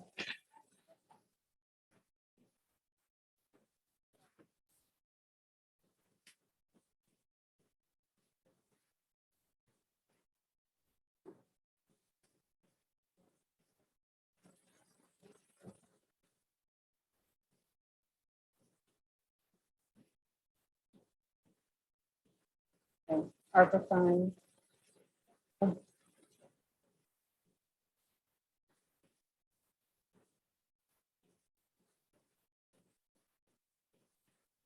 Okay. Traffic system plan and TSP. Okay. Comp plan. Close URA as soon as possible and return money to agencies.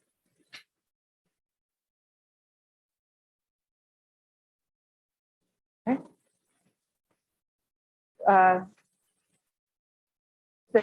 The capitative. Okay.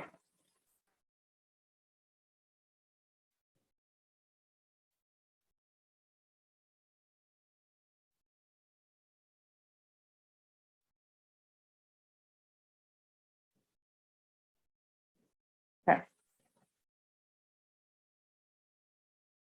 All right. What?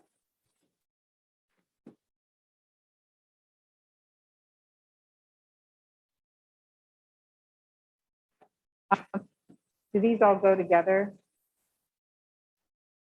These three. Okay, so tell me the capacity study of 99, the bypass for 99, Burke Parkway flyover. Put that.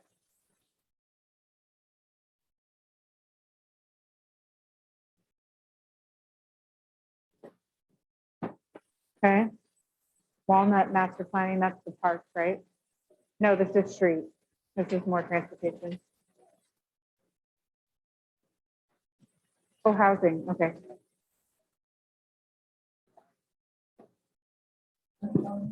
As that ties, Not yet. as that road gets completed, that's gonna open up a whole additional land for development, both economically with highway commercial and then evolving into various different housing possibilities in that area as well. Jerry, you could, I think that's also kind of called our future area J planning area. It's a special planning area J might also help. Yeah, that might help with the description. Yeah.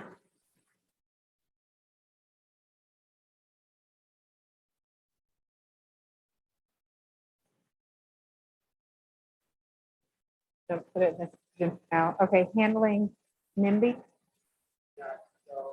NIMBY is an acronym for not in my backyard. So when we talk about transportation expansion, and if we're looking at creating some sort of a, bypass around Canby or widening of roads. What neighborhoods get impacted by that? And then when we talk about addressing additional housing, some of that, what we found, like with the new apartment complex that we put in behind Fred Meyer, was people wanted it, but they didn't want it by them. And so what does that look like as we move forward with particularly that area J? Is that become the opportunity to leverage that for maybe some of that missing middle housing?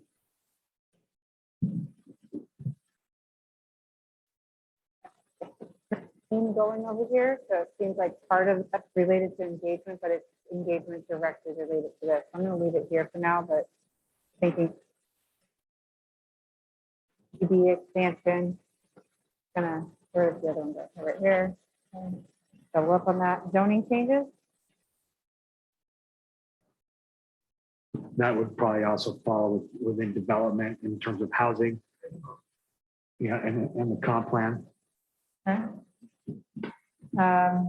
Expand what downtown means. Yeah, so we were having a conversation in our group about, so when we look at downtown, it's been pretty much this core area, but where is it going to grow to, lengthwise, widthwise? What does that expand to and look like?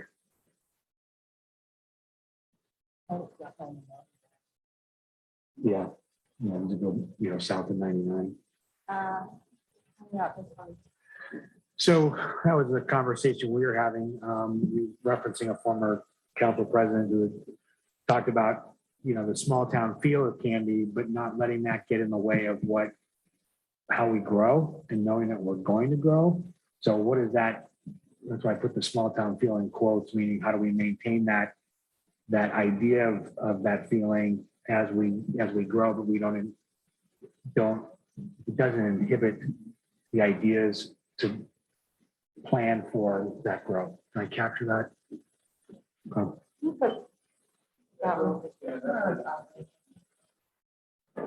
In an effort to maintain a small town feel, do not underbuild your infrastructure, thinking that will do it. As former city councilor Tim Dale said, all that does is result in growth without the infrastructure in place. I know. Okay. Anything else you guys want to?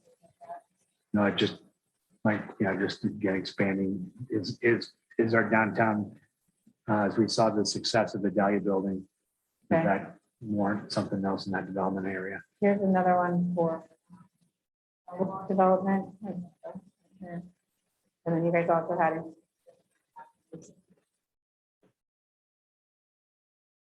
And then the wayside amphitheater dock permits with here. You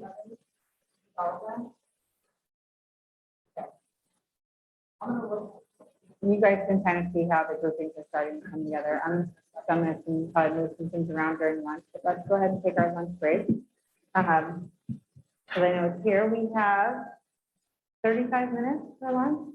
So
you're going to see it. We're going to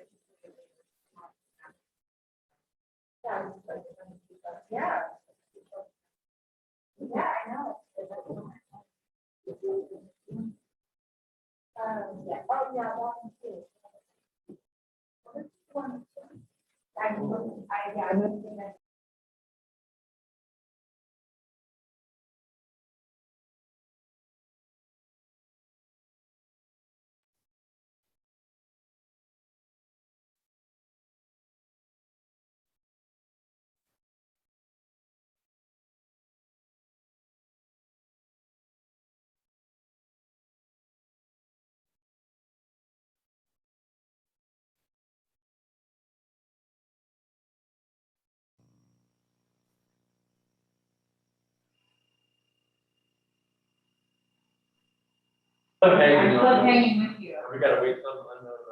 Yeah. So I grew up in Missouri and I have a.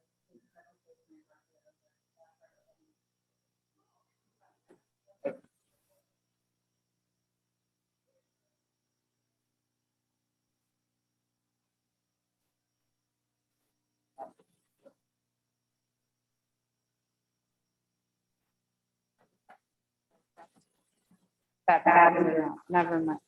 Okay. Let's get back into our goals. We're gonna decide which one to tackle first. So what we're gonna do is we're gonna talk through some of these ideas.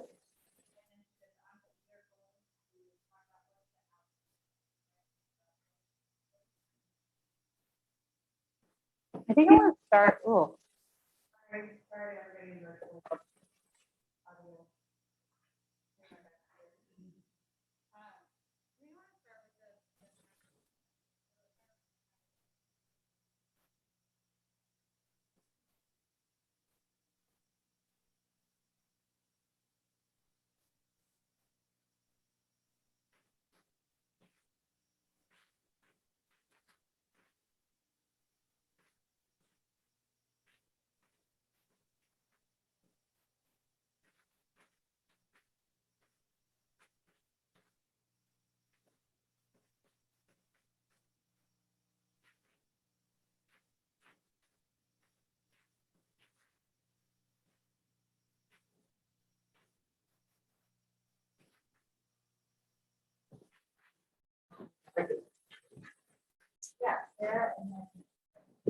I think in both cases, the funds, with both ARPA funds and URA funds, they're restricted in their use. So having really clear guidelines on how they can and can't be used is probably step one.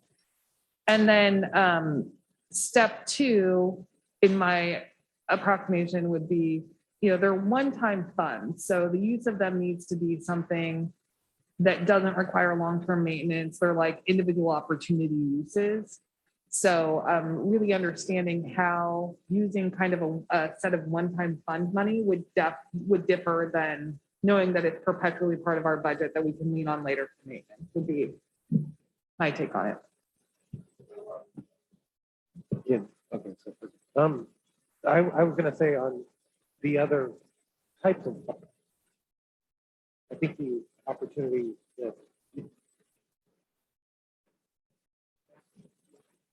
that maybe that then allows for the city to maintain, even though there's inflation.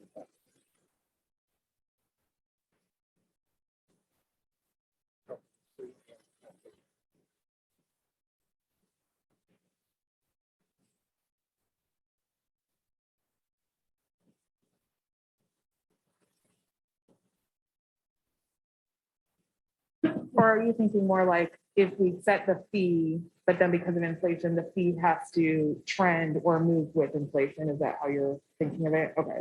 Well, So yeah. not like a flat fee, but how we determine that fee over time. Yeah, well, and the street maintenance.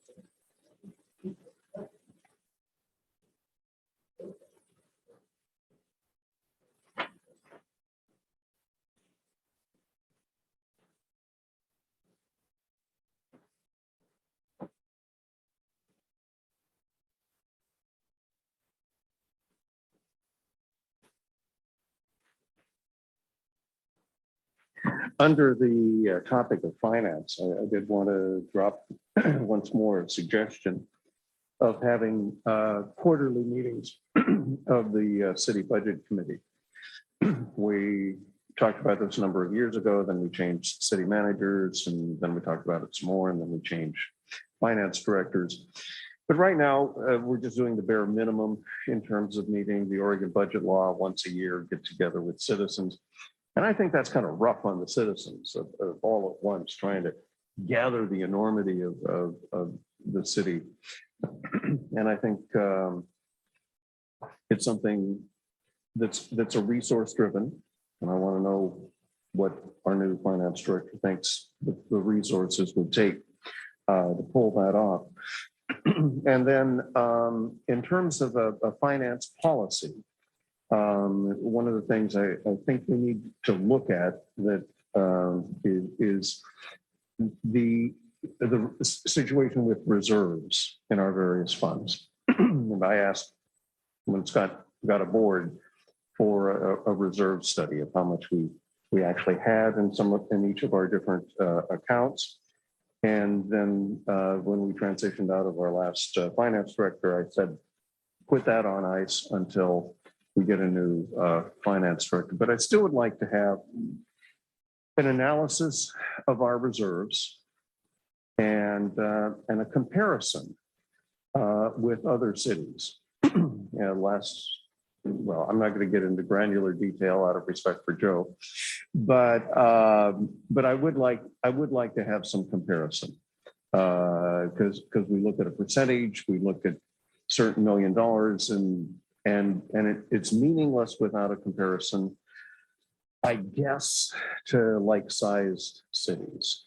So it would be great to have an ongoing finance committee, and then it would be good to have a reserve study.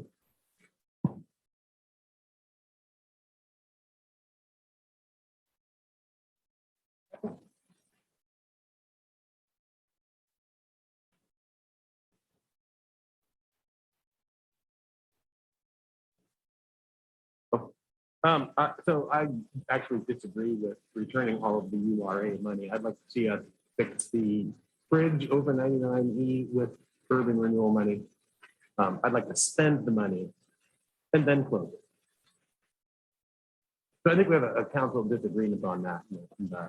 But we do have a upcoming meeting on urban renewal projects. Next meeting will be one after. Okay. And just to be helpful with the ARPA funds, I think they are restricted funds, so I think it would be helpful. There's categories of spending. And so as far as our responsibilities of staff is that they really educate what that is so that decision making is necessarily restricted.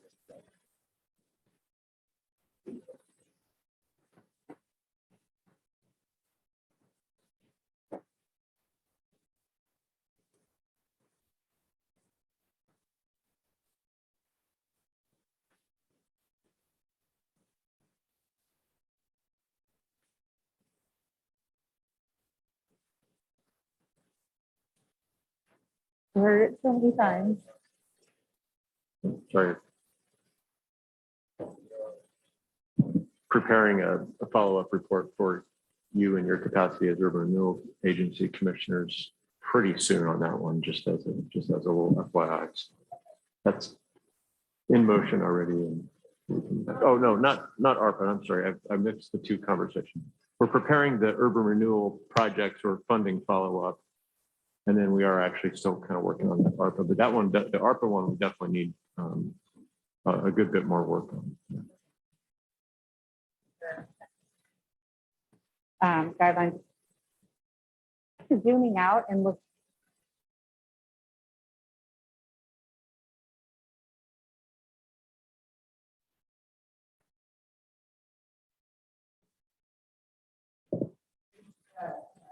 Sarah,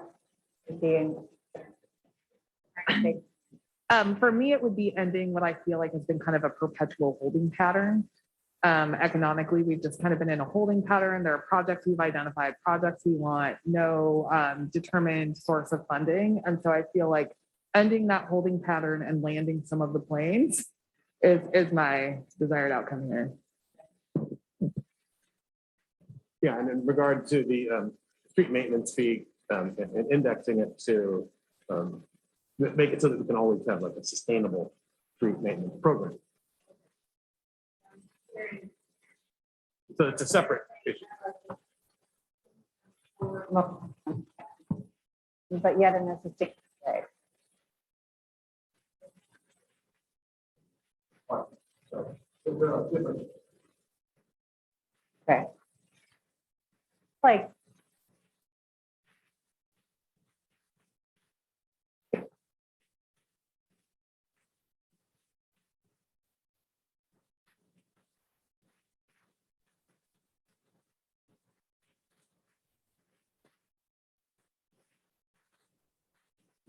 I mean, theoretically, yes, I think we agree with that. But I think specifically we were talking about different funding sources, and I think that might be the confusion. Like I'm talking about like pockets of money, but we also have two fees that are not currently sustainable. And so we need to fix those as well. Okay, and I'm trying to take you guys away from some of the specific ideas. This is where we're jumping levels here. So to get out of this, we're going to come back to that. So at the end, so yeah.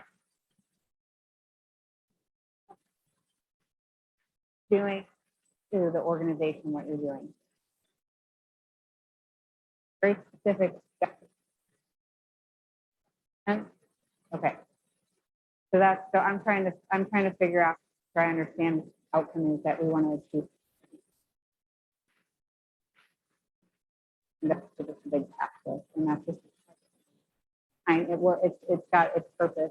And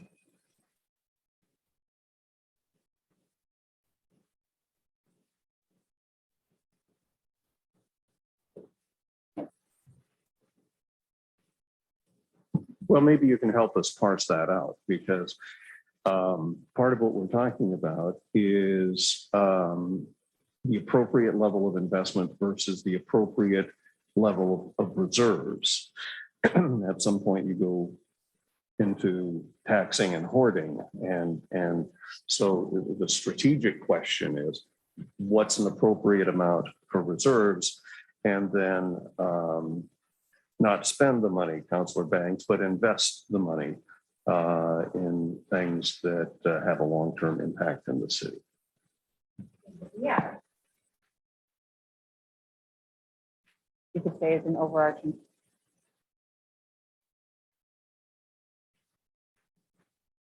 Risk tolerance on.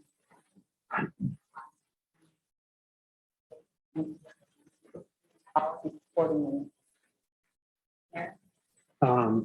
Yeah, I think it's looking at it, an end game or an end goal is the balance of investment, savings, and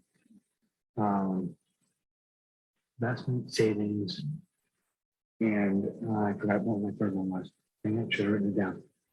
But, pardon me? Well, I'm trying to use investment versus spending. I got you. To me, I think that we're going to invest reserve funds, and we're looking at increasing the street maintenance fee and increasing the park maintenance fee. What does that investment bring down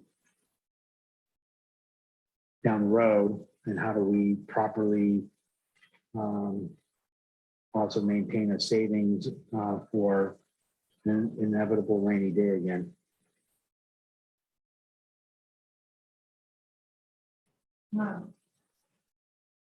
We're not going to work with the more up there. Sure.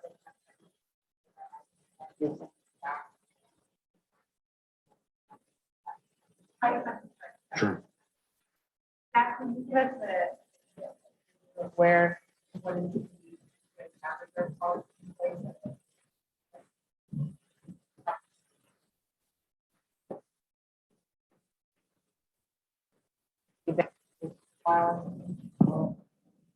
We have, I don't know if is it a policy that's an acting practice? There Joe, was that you a- can help identify them.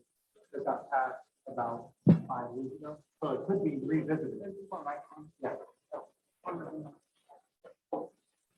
And I would say, just my professional outlook on that is we have that policy or practice, that resolution is definitely higher than the standard. So we're well above GFO standards, GFOA standards.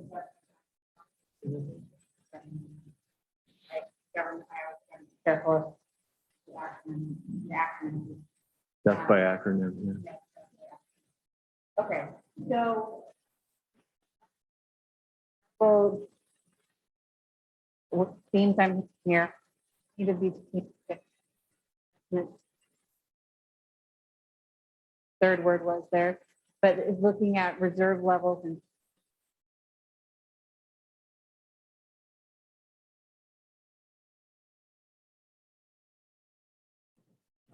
I was just gonna say, maybe putting it in a way of finding the happy medium between spending and saving. Okay. I think it's that. I think amongst our council, we have some that might want to spend everything, and some that don't want to spend anything. And there's a lot in between there. So finding that happy medium, between spending and saving. If this is a. And some of the actions that would fall under that would be evaluating your fees and looking at how those.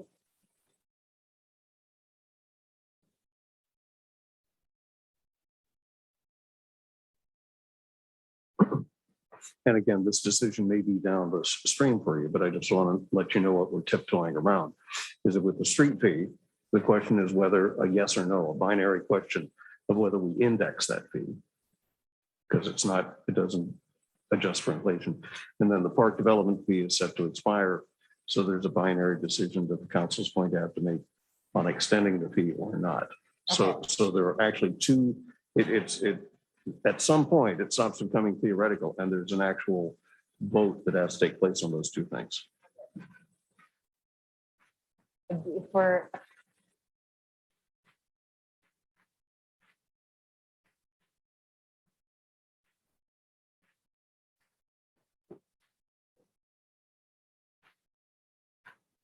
On that. Arctic. There's the snack. Oh.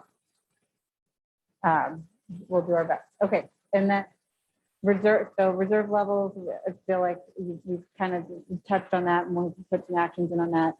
And then ARPA. Yeah, but I think we've got some clear direction here on what that would be. And we could probably revisit this URA one. There's some like this.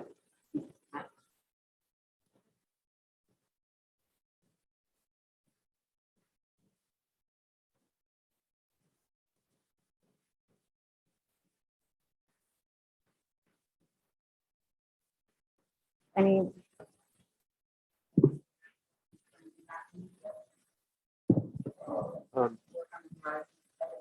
Yeah, so we have an upcoming follow-up workshop, the Urban Renewal Commission, which is the same body, but in a different legal capacity. They act as the Urban Renewal Commission, reviewed kind of a really high level and some ideas around what we could do with this savings that we realized from a refinancing.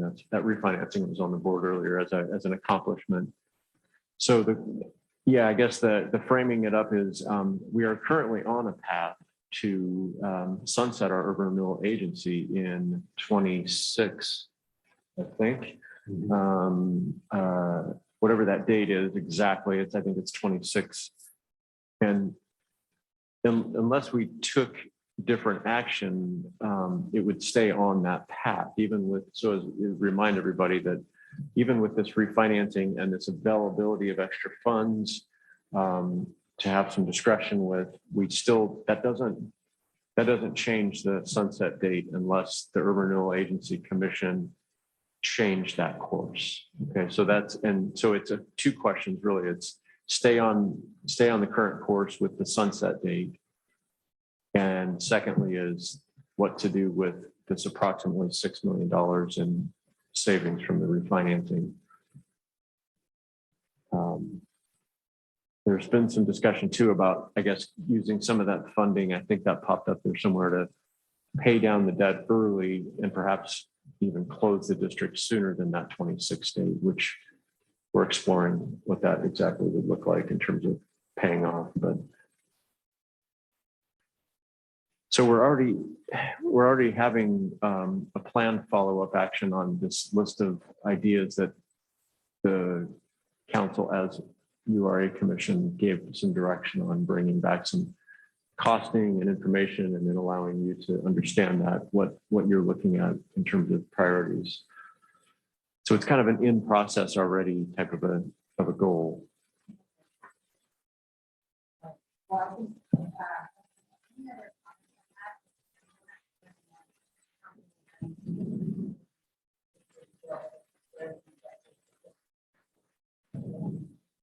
I think the goal of finding that happy medium again stays the same in the URA of being able to, you know, as Scott mentioned, we can spend the money and still close the URA, and correct me if I'm wrong, Commissioner Hensley, on that, is returning the money to the agency is after it closes, those dollars start to go back to the agency, not necessarily that extra $6 million, but so I think there is some happy medium on there, being able to complete some projects and do some projects with that savings while still closing the URA at the time that it's planned to close it.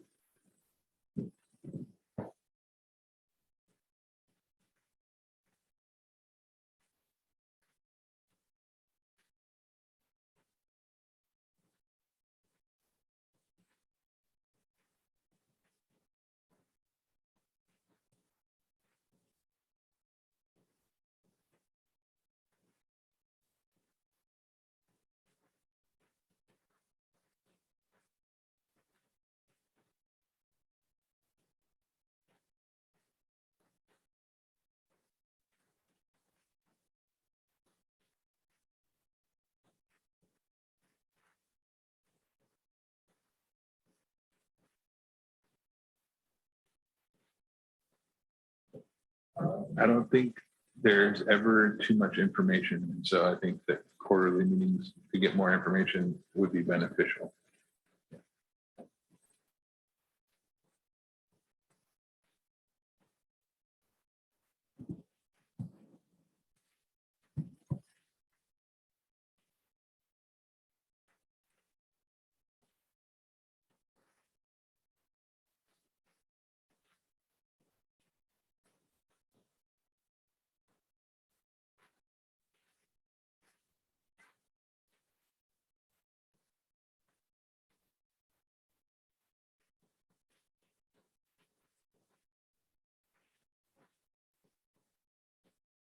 Master planning?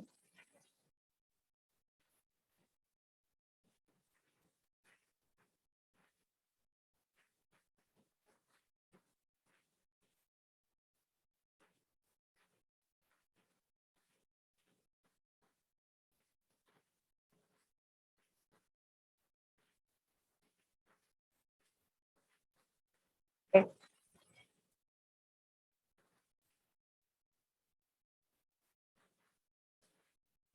So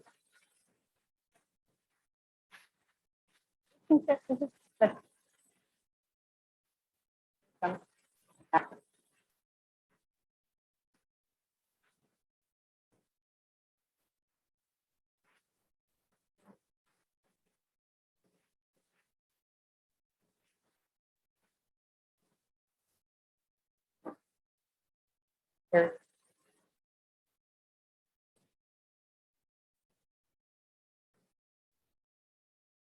right there.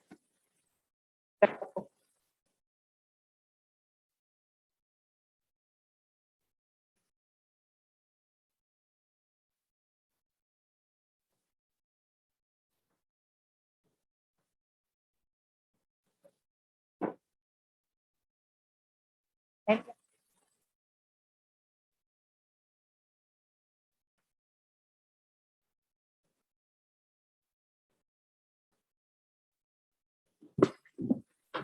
I know that we just started this, but I would even say further expansion of Canby area transit circular routes and more consistency around internal routes, Canby.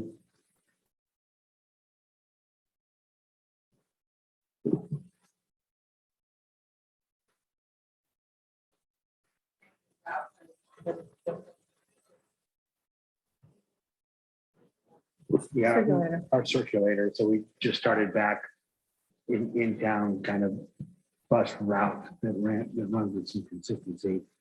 We're looking to expand that to either additional routing of that circular or additional buses, whatever that might look like.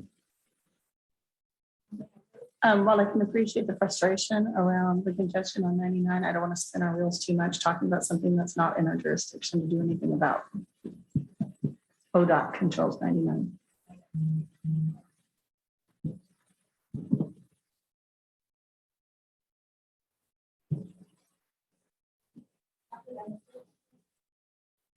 Yeah, along the lines of transportation, the Canby Ferry, it's certainly something that it is like, I don't know what the long-term future or viability of Canby Ferry is. We've been discussing about replacing it with a bridge or a different ferry or getting rid of it altogether. Anyway, that should be something that the city should at least have a finger in. Although it's the county's ferry, isn't it? Right. Yeah. Yeah.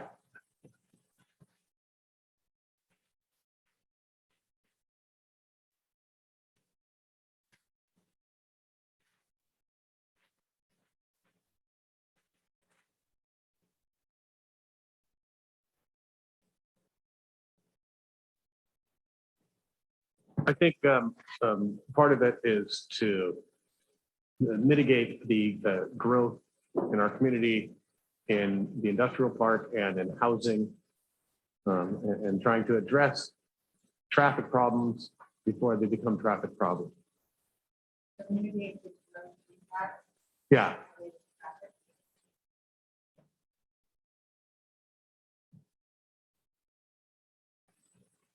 And then I think that on traffic specifically. And then I think that some of the pedestrian stuff is a little different. And then that's just enhancing the livability of our city.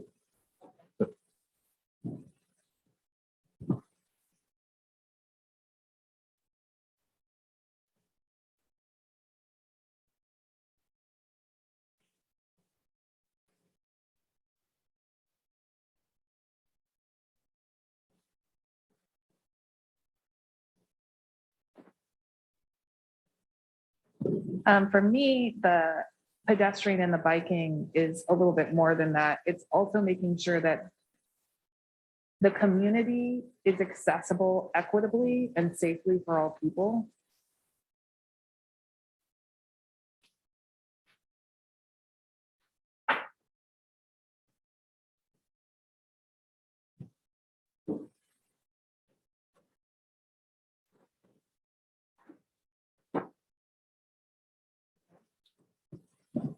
The overarching outcome.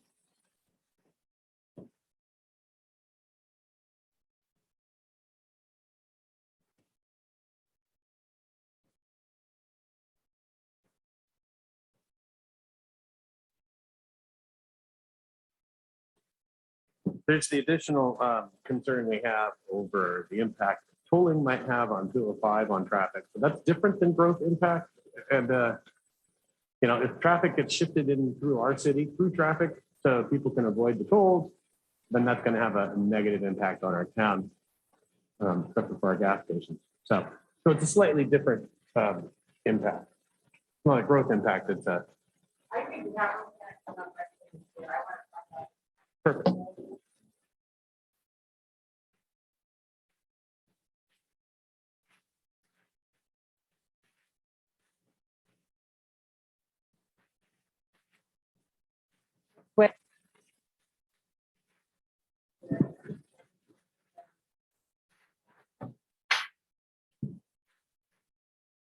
Sir, if I may just, can you just talk a little bit about the mitigate growth impact on traffic?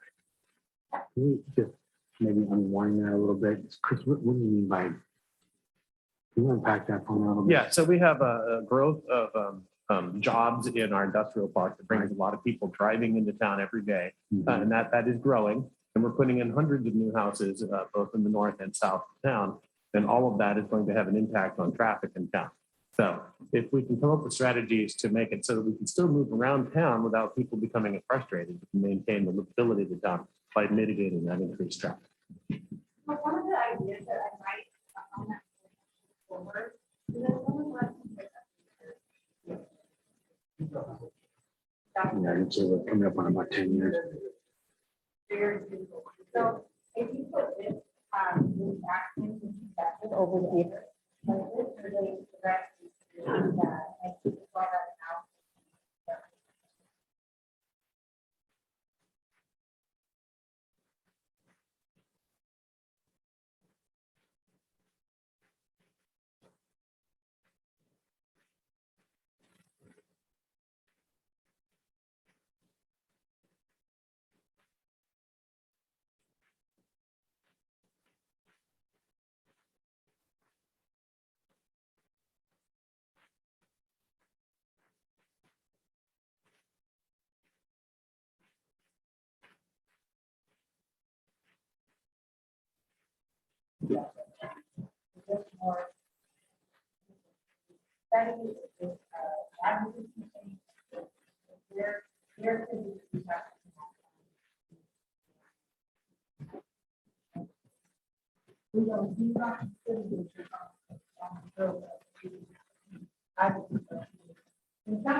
Correct.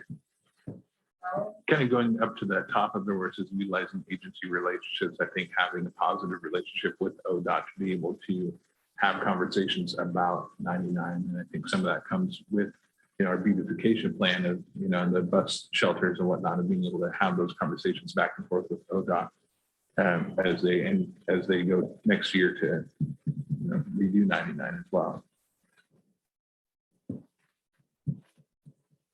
I would also add Clackamas County to that, to the same thing you just said, because, for example, we could make a road that goes around from 99 to 99 and have a real impact on traffic on 99, even though it's not our road.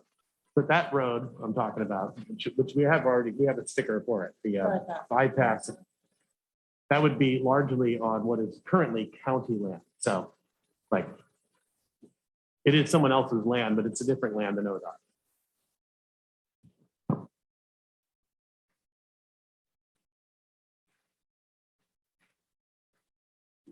Well, that goes back to what the three of us were talking about in our breakout group of actually thinking about transportation before the growth happens, not after the growth happens. Looking at like what Washington County has done in terms of they've made that investment in the roads before the growth has occurred, where much of the state and even the metro areas, transportation improvements are an afterthought. And that might also include a relationship with Marion County, thinking of, coming from our south end as well.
if you want to talk about it, but so that only access to 99 is through Barlow, which is an unusual turn, and it's not really usable for many industrial trucks. It's really not even safe for most people that use a car. The turn sharp, and then it's followed by several other sharp turns. So the concept is we could take an existing road that kind of dead ends at some city-owned land and create an alternate route to 99. It's a 3-agency project, potentially a 4-agency, because doesn't it go into Marion County maybe even? It might be like Clackamas, the city of Canby, potentially ODOT, because we need an I-5 connection, and potentially Marion County, depending on exactly where it goes. So I think that it's been a priority for us, but we haven't really advocated for it to be a priority everywhere else, probably to the best of our ability. But I think that we probably needed that in, 5 to 10 years ago, and it could be another 15 to 20 before we get it at this rate. So just figuring out how we plan for that. Like, we don't want to build anything that will eventually be in its path. We should at least know what our portion of that looks like, so that we don't build something that would just be torn down when Burke Parkway comes in, but then also working with other agencies towards that outcome. Brian, you take it.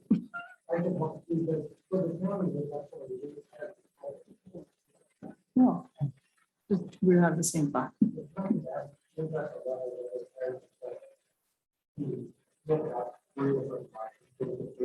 Okay. One of them followed 20 years ago, a goal. And so some of these things that other state agencies.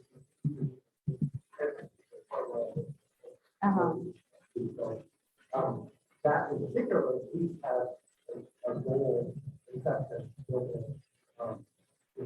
we want to really often looking at the very thing for that that is massive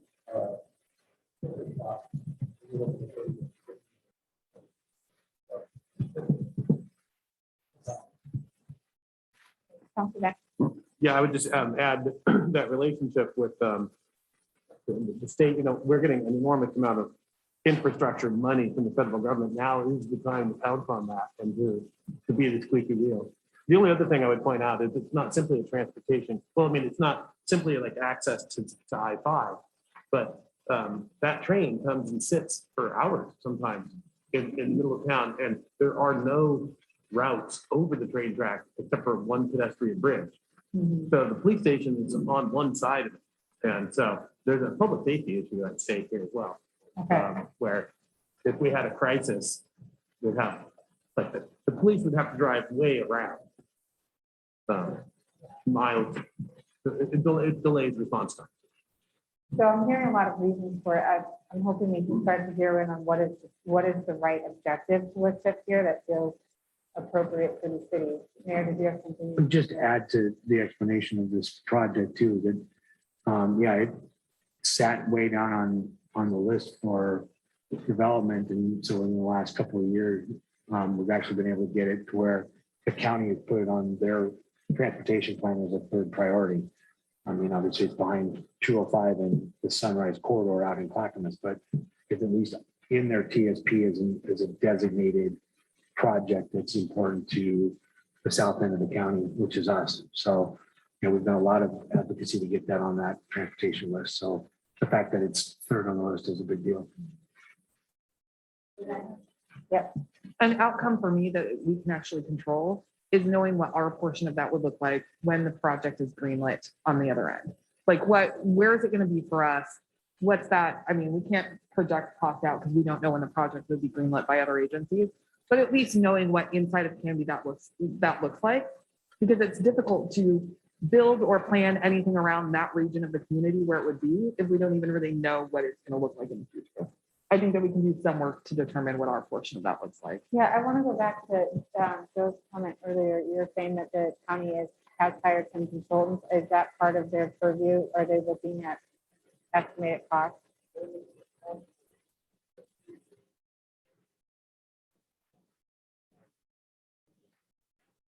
Okay.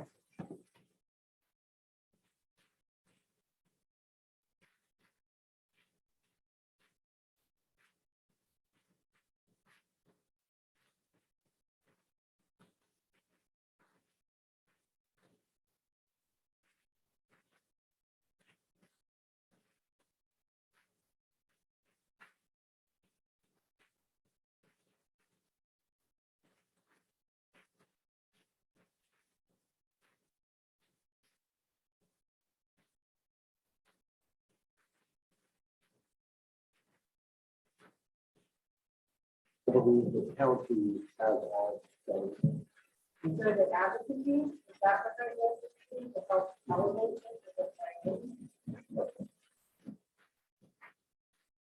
I would say that we need to continue to be that driving force behind it because the net gain is ours. So I think that it would be in our best interest to continue to be the squeaky wheel on, that piece on all three agencies. Because it is, like some of it was, there was a roadblock with getting to the environmental piece of a bridge there going over the river to connecting the, our road if we decide to run that way. But yeah, I think it's an advocacy piece on all three levels of the county and at the state, Okay. as well as here locally. Rest of the council, are you guys good with adding an executive there or speaking to the Burke Parkway? Okay. All right.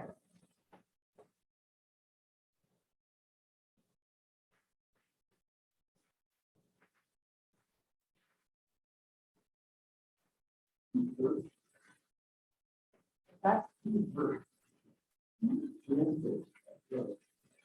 well, they can tell, don't they own the building where the bus stop is? The Burke building? I don't know who would be in that. Yeah, I'm not sure. Okay, the last one that we need to address over here that we have really touched that are the sidewalk and pedestrian pathways.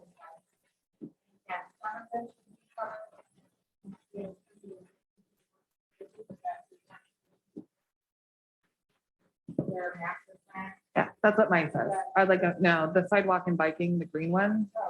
I would actually like some sort of, and I don't know if master plan is the answer, but some sort of overarching plan for what that looks like in our community and how we phase that in. There are entire sections of our community that have no sidewalk. We have sidewalks to nowhere. We have sidewalks that aren't wheelchair accessible. We are completely deficient in any sort of bike path or safe bike lane. So, I mean, it's not as simple as we need to shore it up. Like, we really need a plan for how we can make a holistic sidewalk and biking accessibility for the community.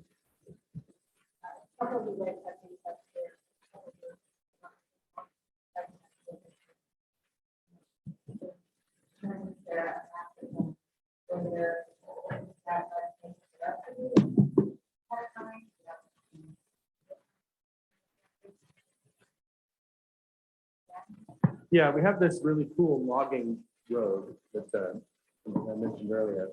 The pathway to connect that downtown, I think, is not necessarily the same as developing sidewalks in our neighborhood streets.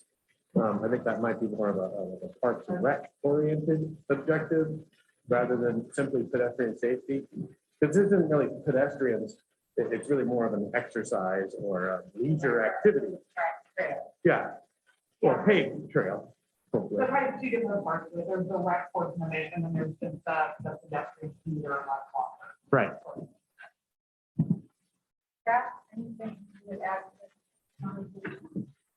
to Thought that keeps occurring to me is we're looking at, we're going to update our transportation system plan.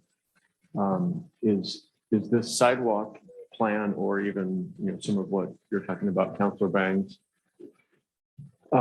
Is this something that we want to do separate from that, or can this be a specific component of that where we put it? So if we go out for a consultant agreement and we put out an RFP or RFQ or whatever, I've seen where I know agencies will do that as a component of the TSP. And if we're going to do that anyway, we just add more meat to that part of it and say we want a sort of a subcomponent that focuses on this, because it really connects the sidewalk and any even trails plans and sidewalk plans, anything like that. They really do connect in with your TSP a lot because they become part of that same system. So you can do that as part of the TSP where it becomes a focus piece of that. I would suggest maybe thinking that way a little bit. Yeah, that's actually partially what I mean, I think we had talked about that briefly before as an option, and I'm a fan of that because I think if we're going to make improvement to a road, that would be the perfect time to add sidewalks and a bike lane. Like, it makes sense for them to work in conjunction with each other. I just want to make sure that it's that it is thought holistically and not just where are we having current traffic impacts, but part of that needs to be, I bike around town 5 times a week and there aren't bike lanes, right? That's a safety issue. There are places where walking is challenging. And so just looking at, even if there's not a road impact to consider there, to consider all forms of commuting.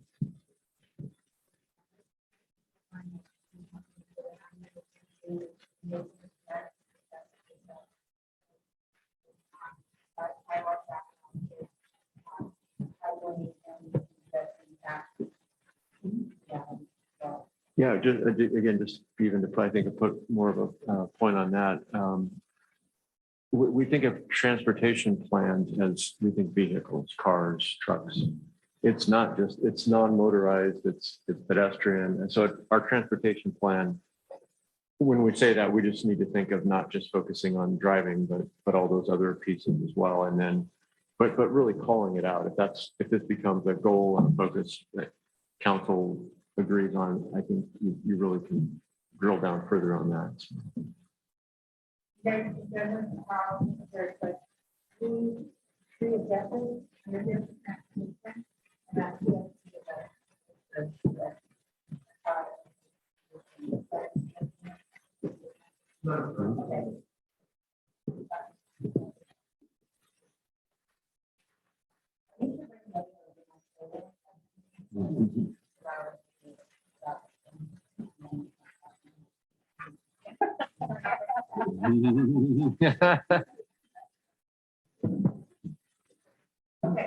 I think we're going on track.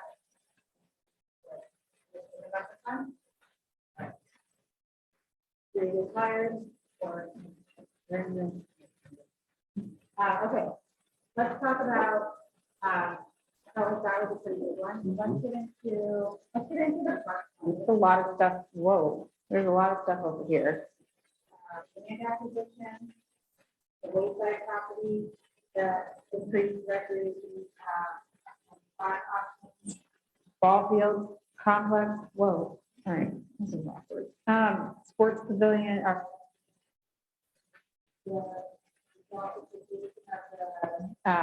Canby area park and rec district. First of all, any clarity on these?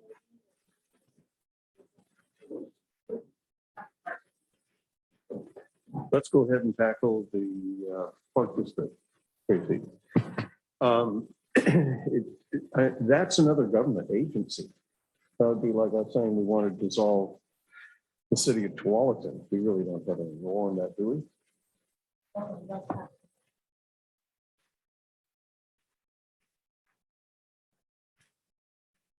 Yeah, Mike. Sorry, let me push the button.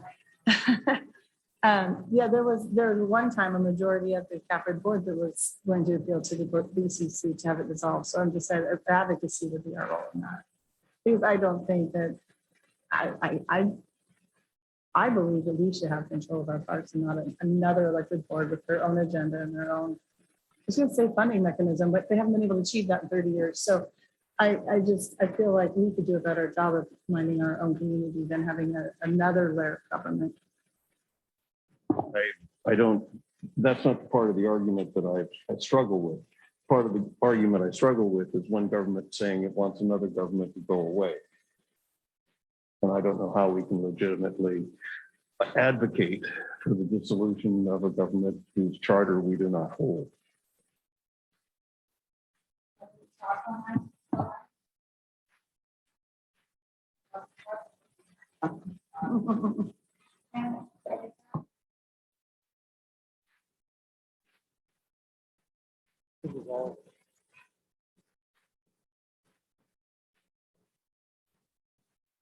Well, not for me because I'm employed by it. But so here's, well, I still skip the confluence of number of presenters. If there's policy making command administration to do the bidding, we can't do political bidding.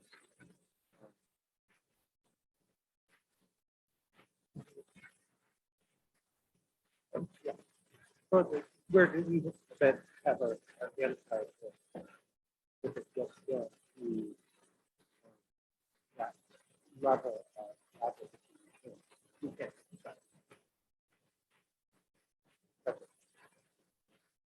Yeah, I think at this time,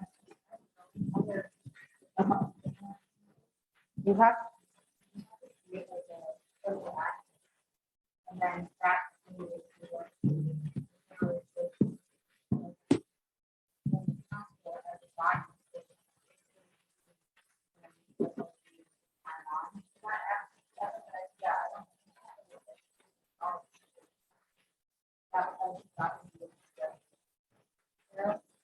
I think what we can do, I mean, I agree with Greg that I'm not sure it's our place to advocate for the dissolution of another government body. That's up to that body's board and up to the voters, I suppose.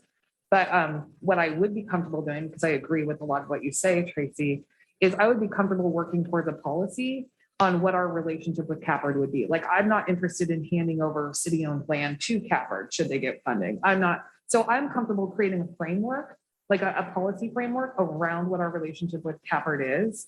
But I'm not comfortable advocating for its dissolution. So we could sit at the table as a group and say, you know, if Cappard gets funding, are we willing to hand over our land? Are we willing to give them money? And I'm comfortable setting guidelines around all of that, because from my perspective, they would be a separate agency entirely. And I don't want to commingle our assets or funds with another government agency in this capacity. So I think that that might be a middle ground, that we could work on a policy around our relationship with Cappard and what we're willing to share or not share with them. Does that? Yeah. It would be a very long discussion. It would be one worth having, because if you've read the original plans, it does include a lot of their city assets is what they want control of. Yeah, and I see eye to eye with you there. I think the conversation about that is important, especially as Cappard is looking to reduce their boundaries. And you know what I mean? They're going through transition now. We probably need, and they're coming to us to sign off on actions they're taking. We probably need to have a conversation about, as this body, what we're comfortable with.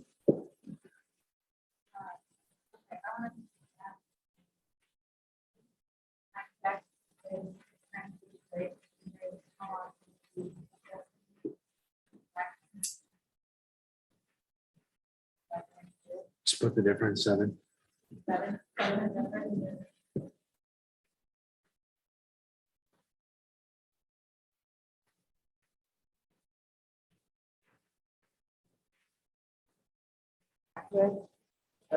Patients with the district. Yeah, I was just looking for a compromise between do nothing because they're a separate body and do something because there is a conflict of interest and maybe desire over assets. Okay. And maybe we should have a conversation about that. Anybody else want to weigh in on that? Yeah, I think weigh in pretty heavily here. So Cappard is, Sarah and I were sitting here talking, been around for 50 years or thereabouts. And yes, they've gone out for, I think, funding 3 or 4 times, and it's been voted down by the voters. They have recently changed their board. There's been a number of new board members added to Cappard. And if I remember correctly, maybe Scott might know this too. Cappard was put together by the voters, or was that put together by the BCC? And BCC, Board of County Commissioners, pardon me. Yeah, well, a special district normally has to be formed by a vote of the people that live within the district boundaries. So I would assume that, but then the recent kind of touching with the Board of County Commissioners is because they are the boundary commission for Clackamas County. So they have to weigh in on boundary adjustments and things like that. But I think the voters of that district had to form the district. So, yeah, so I think then we're looking to, in terms of a dissolvement, if the board doesn't do it, then is it a matter of the citizens of what make up the district voting on it? Would have to, I would then presume, would have to lead to the dissolution of Cappard.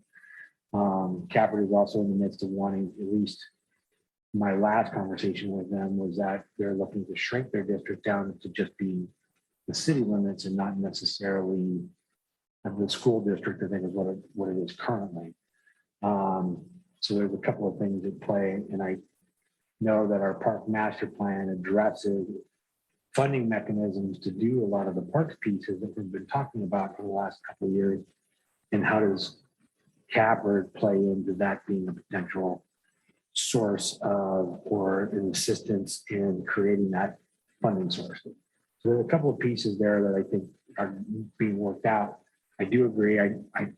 Would be a challenge. There's a way, and there's got to be a way. And if anyone knows that way to combine either the city side with Capper, it's going to be Scott and his background with parks and whatnot. And it all depends on what does that heavy lift look like, because it's probably significant to get, I don't know, an MOU or intergovernmental agreements between the two. Is it just a funding source? Is it controlling staff, people, land, et cetera? Those are those things that need to be worked out. So I don't think it's as easy as closing it.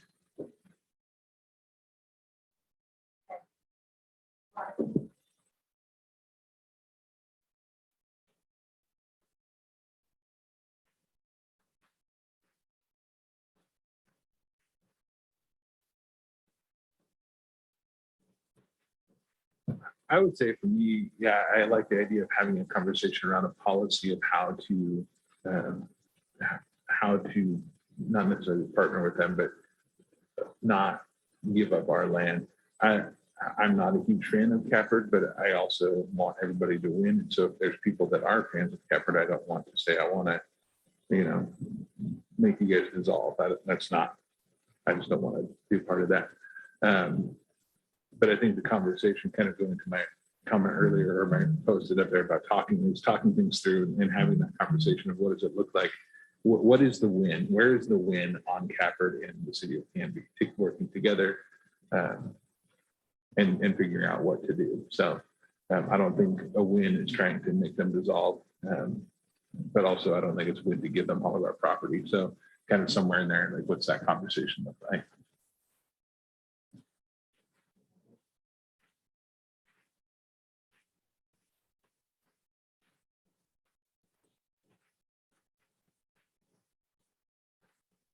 Okay.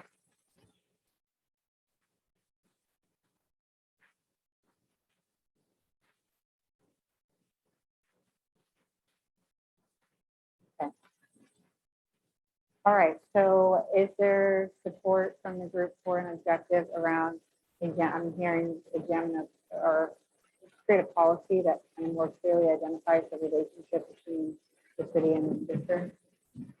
You guys could work out the details in a later conversation. There's support for that. Well, I guess too, as the mayor had mentioned, I think our Parks Master Plan does have some conversations and wording in that. So I think we'll probably get some more clarity as soon as our Parks Master Plan is done and we see what the consultants have said about that. So Okay. I think, maybe one of the things to do is kind of wait until we get that Parks Master Plan back, and kind of see what the consultants have mentioned about that.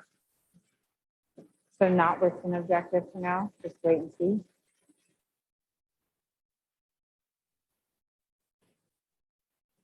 I think Sean has identified another one of our policy objectives, which is to respond to that Parks Master Plan. And that is like, it's over here, but we didn't make a little card for it there, but I think it has, it's going to have all sorts of fruit for us. And that's something that we're expecting here in the next couple months.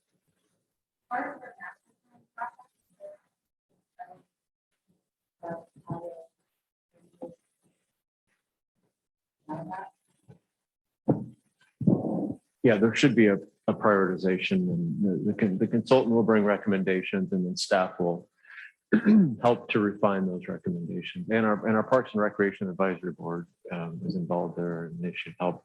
So yeah, there should be some type of a prioritization, but that will, I'm sure, will be there'll be some robust conversation with council on where we go with all that. Let's come back to land acquisition so far. I think a lot of these outcomes are going to be tied to the master plan. So it really just kind of comes to, yeah. Am I wrong in thinking that pretty much every outcome we have up there is the answer you're gonna get from us every time is we need to look at the park master plan?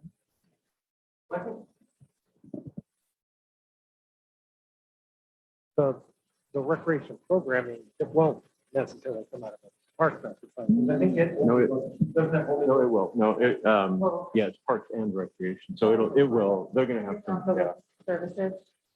Yeah, I think Counselor Spoon he just hit it on the head, that whole grouping right there, you could put it out, I don't know how we want to frame that up, but it's all gonna be under that Parks and Rec master plan idea. And so what, if the council wants to specifically have those listed or not.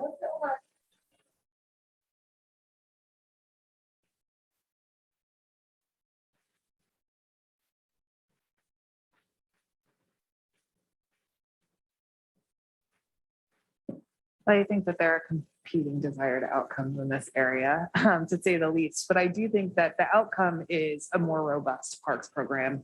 And what that looks like, I think there are competing desires. But I guess to put the pin on parks, yes, it's about looking at the master plan, but I think we all care deeply about this. And just to note to staff that from my perspective, and I think I'm probably not speaking for myself, this would be a tier 1 A+ sense of urgency priority. Is responding to this and creating a plan around it. We've invested all this time in it. It's been over a year we're coming up on a year since we started it. And to me, of all the things we have up there, that would be top 1 or 2 is having a sense of urgency around it so we can make some decisions. Not just approving it, but then what happens after it. We haven't built a park in something like 13 years. So yeah. Sir, Please. well, you've inspired me to always take a swing at the policy goal here. So let me give it a shot. Give us a shot. I think what we're trying to do is find an alignment between the resources that we have sitting in our Parks System Development Fund and the dollars that are and will be available for maintenance and the community needs. The intersection of those 3 things, I think that's what we're trying to find is the use of the dollars that we have. How can we build something that we can maintain, and how does it meet the needs of the people? Okay.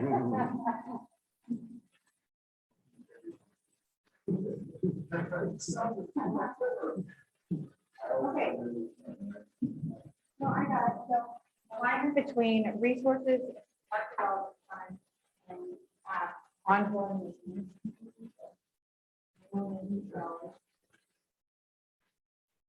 And then ensuring alignment with.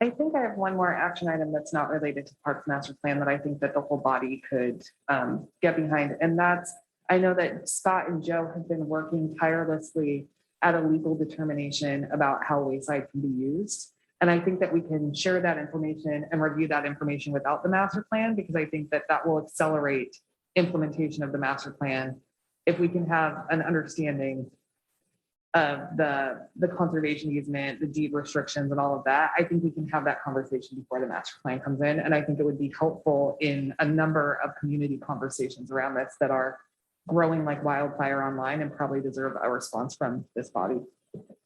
Okay.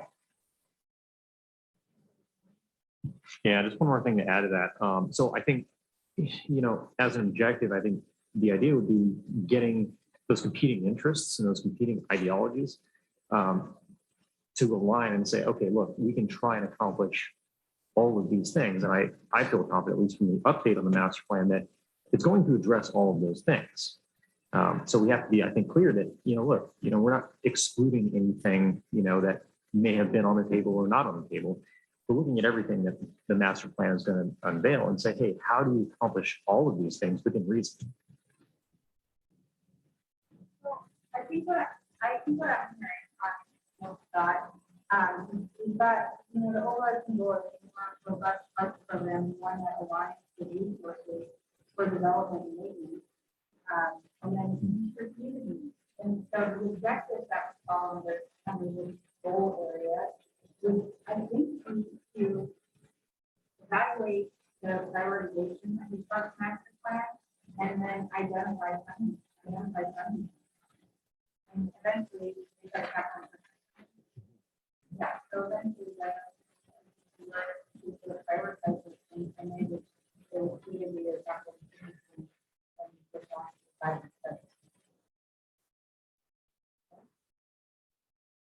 And I think maybe this is, I think what Councilor Parker was also talking about too, is just making sure that we're acknowledging the, not just development of things, but the long-term, sustainability to take care of those things that we do create.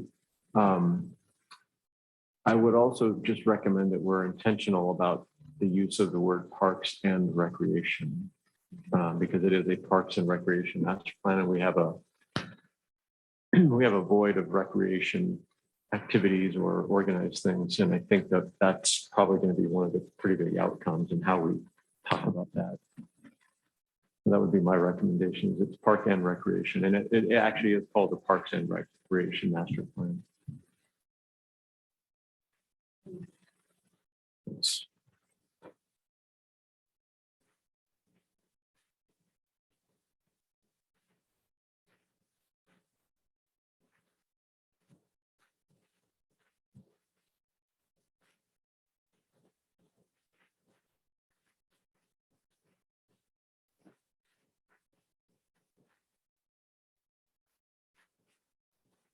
we have. You guys comfortable with that? All right. Sarah, if you, on that first bullet point, we may say more robust, sorry, the green one, more robust parks program and recreation, or parks and recreation programs.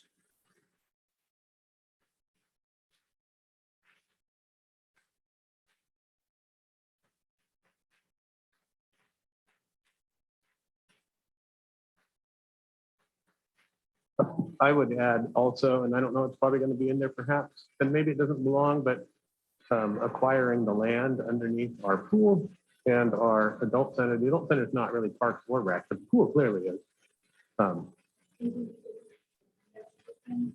That would be a different one. No, I It think could be. I was thinking in terms of buying land to larger pieces of land, but we actually need to acquire some land, or if not acquire, have a long-term solution for.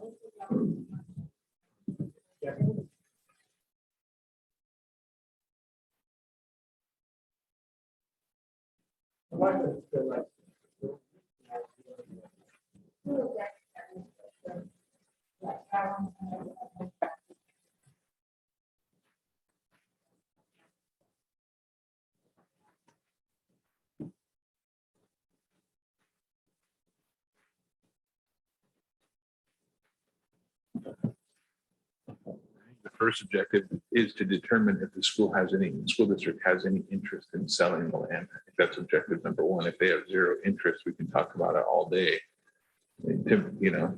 And nothing, you can't buy land that's not for sale. So I think that would be objective one, is just to figure out if there's any interest in that. the school district has for years refused to do that, but they did just list land for sale for development there by Baker Prairie. So I think things have changed. Did they just finally list that empty square over there by the? Yeah. Really? Okay. I think I'm piggybacking onto Councilor Barwood's thought, but maybe also the idea would be, would the council be open to that objective being, I mean, obviously the ideal thing would be for us to own the land, but would a secondary objective be if they weren't willing to sell the land to at least explore a long-term lease arrangement? Because right now we have, it's year to year, which is very problematic for us. It makes any future planning difficult. So I don't know if that's even something the council would be have thoughts about. I think we Yeah. did, those of you that might know more than me, but I think we used to have a long-term lease agreement there. And it kept shrinking until it got down to 1 year at a time for some reason.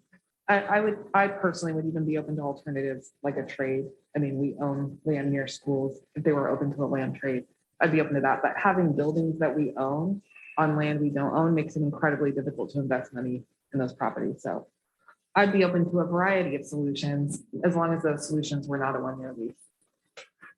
Is everyone pretty much open to exploring options of this building there for a more sustainable relationship with land and facilities? Yeah, I think what Scott's, well, point one, yes or no, would you sell it? If no, then can we get a long-term lease? And then 3, Joe, can we do eminent domain condemnation on another government's property?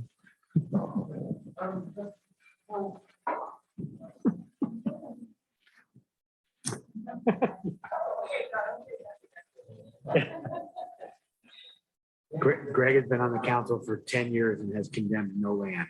I think that's a bucket list item. I know the landowners along Highview will keep willing to cooperate for your.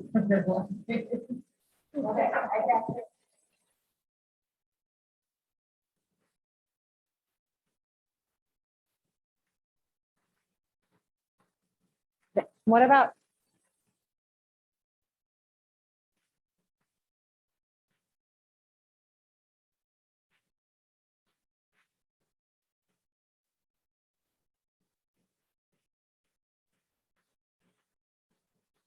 Yeah, I think that would come out after the master plan anyway. I mean, the Wayside property is like one of our major targets in that plan. So I think that is going to happen. Is that legal determination part of the Parks master planning process, Scott? Or is that you and Joe on the side? I think we would need, my sense is that the master plan is 30,000 feet. The Parks and Rec master plan, and it might note that, you know, this is a specific area of interest and we should do some additional work on it. So I think there might end up being something that recommends that we take a deep dive on that issue. So we've already begun to do some of our own research, and I think we don't need to get into that today, but Joe would be able to probably tell you some thoughts on that, but there might be this idea of doing some additional work there. Yeah, my thought and the reason I have a sense of urgency about doing this before the Parks Master Plan comes out is because there are existing and ongoing community conversations that identify that parcel of land for a particular use. And some of us believe that that's not legally possible on that parcel. And so I'm concerned that agencies or citizens are being misled by like a lack of information that we're providing.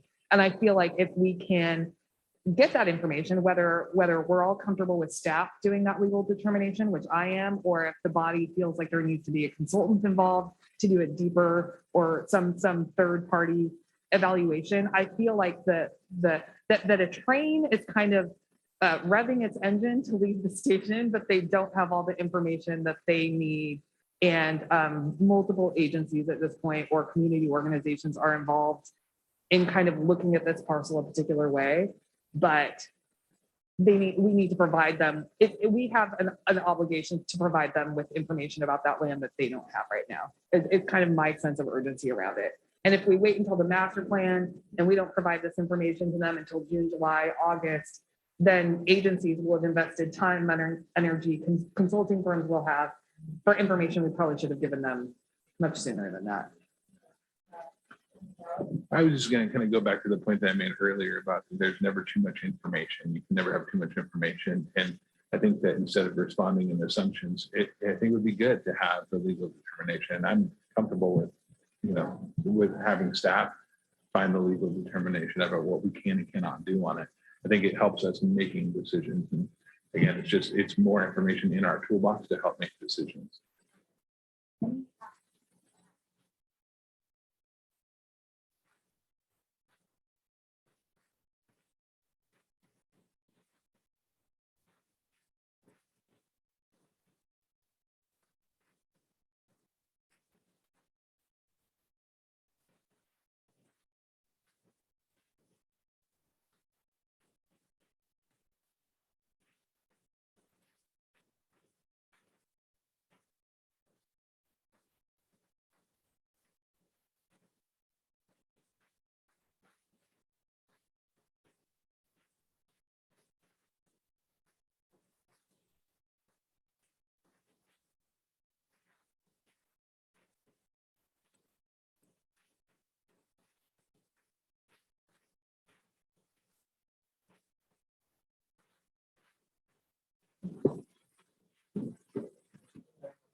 So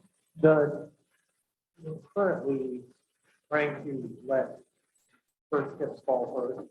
And so we're doing the RVU analysis and economic analysis through grants that are currently being done. And once those come back, then that's going to help with a comp plan, I believe, has in part already been about this one. So about, so I do believe that part of this is understanding that these are goals and those goals have kind of numerous steps. And they're starting to get first step. With the idea after that, the EGB is good.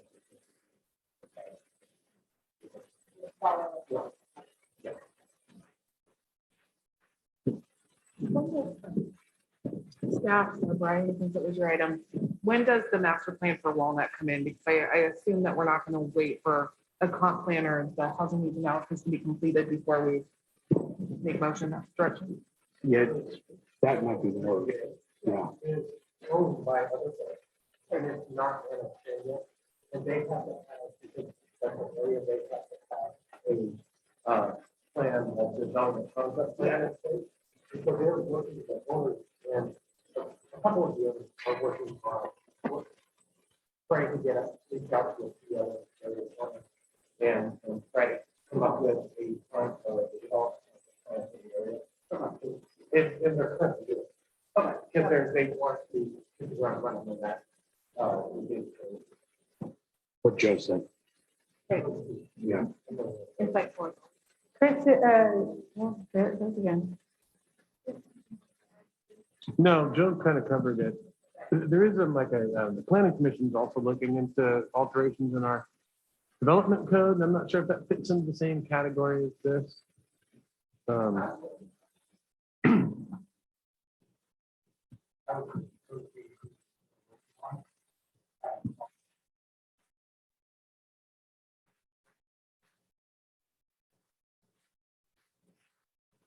The comp plan drives all of that.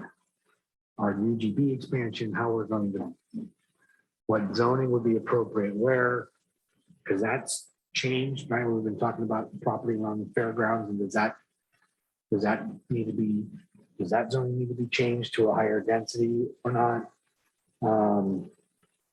Yeah, I mean, a lot of this gets kind of put under that comp plan umbrella. Okay, well, and look, oh, sorry, go ahead.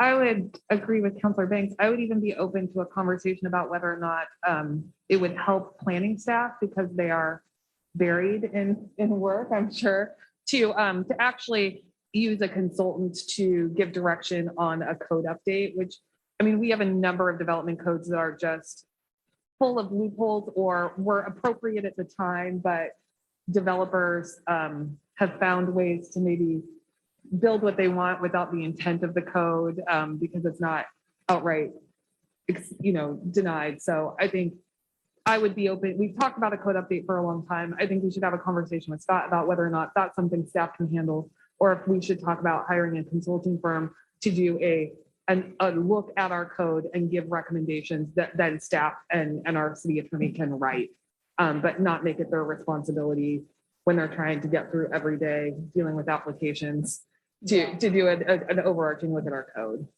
Yeah, that's a big lift, as is a comp plan update. Okay, zooming out for a second, what's the overarching goal here? Council Parker, what do you got for us? I know you've been over there thinking about it.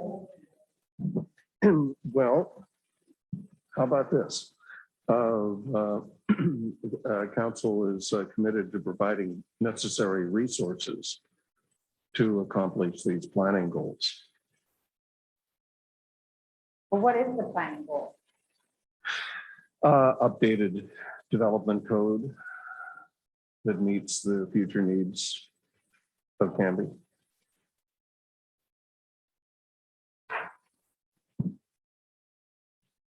Anybody else have thoughts on what the overarching outcome is?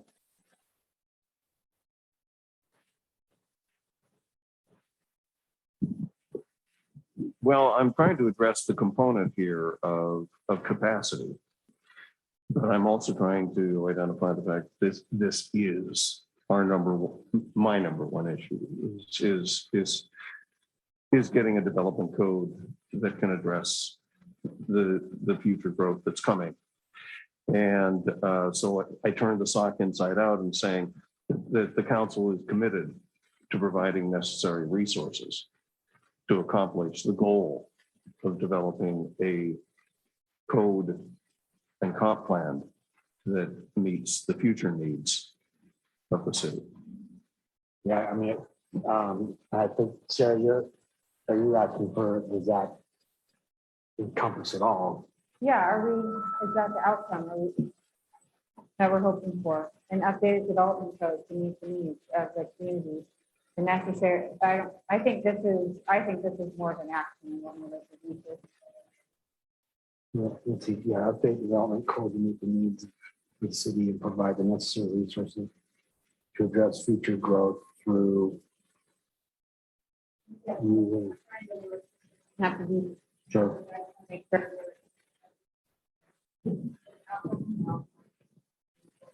Because to me, that seems like the comp plan piece and how the, housing and all those things come out of one, our code getting developed, so it closes loophole, puts us in a better path to develop in the future.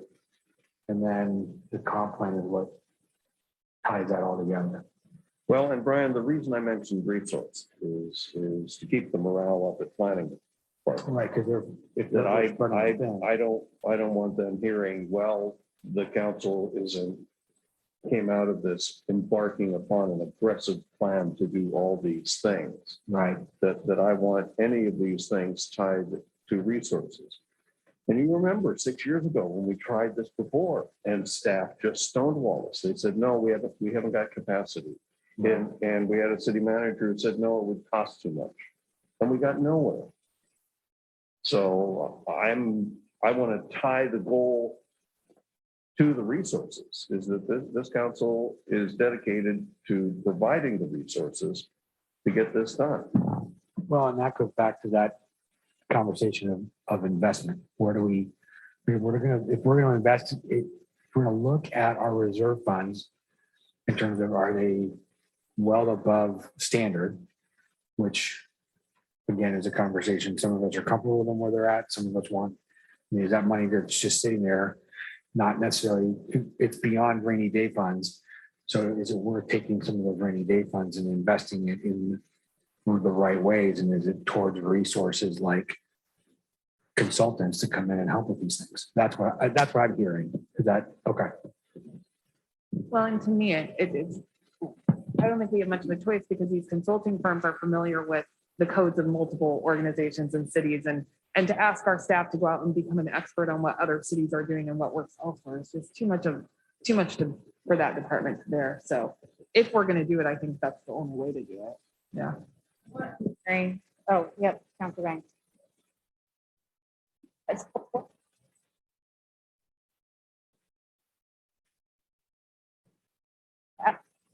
It's enough. Oh.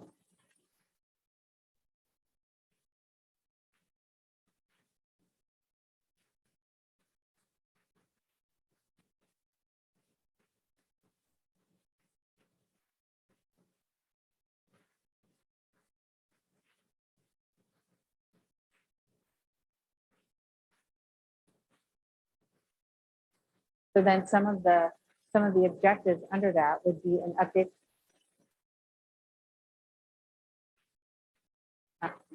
An update plan.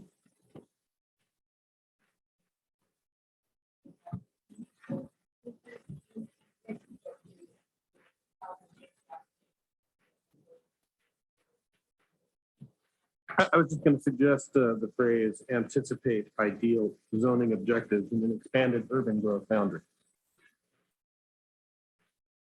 But I'm not certain that you didn't just say something along those lines anyway.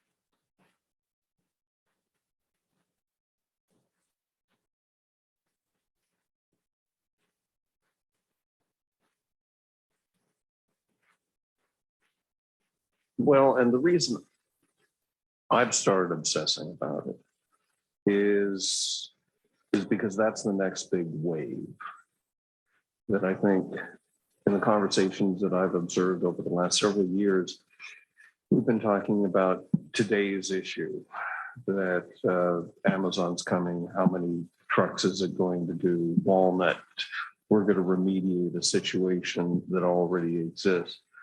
But the next big thing is hundreds of acres coming in to Canby over the next 20 to 40 years. And I would like us to remember that when we reach the end of our current urban growth boundary, there's another urban growth boundary out there. And I'd like to see this council set the basis and the framework for us more aggressively putting in infrastructure and roads.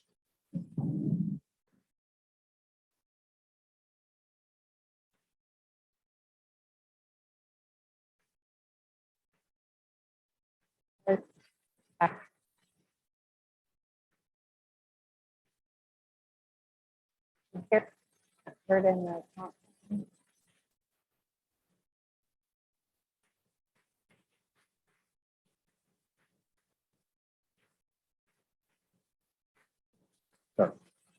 It's such an old part of the comp plan that it's very light on any details, but like I say, the owners are actively looking to try to bring the development.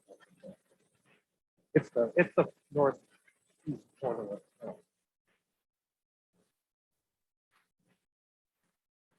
of. No, I think, yeah. Yeah, the annexation is going to be done by the owners. Currently, and it is acknowledged in our comp plan in a very skinny way, but known as the. That off the list is like a specific. It's like out there, it would come up and. With it.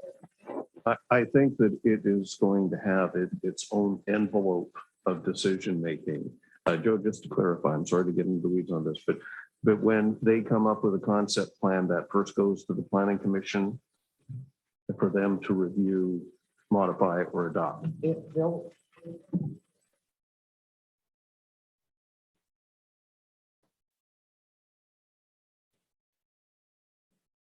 staff is.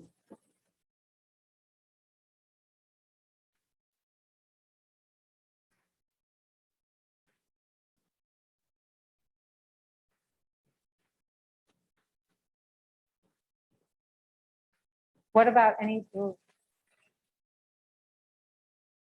Uh,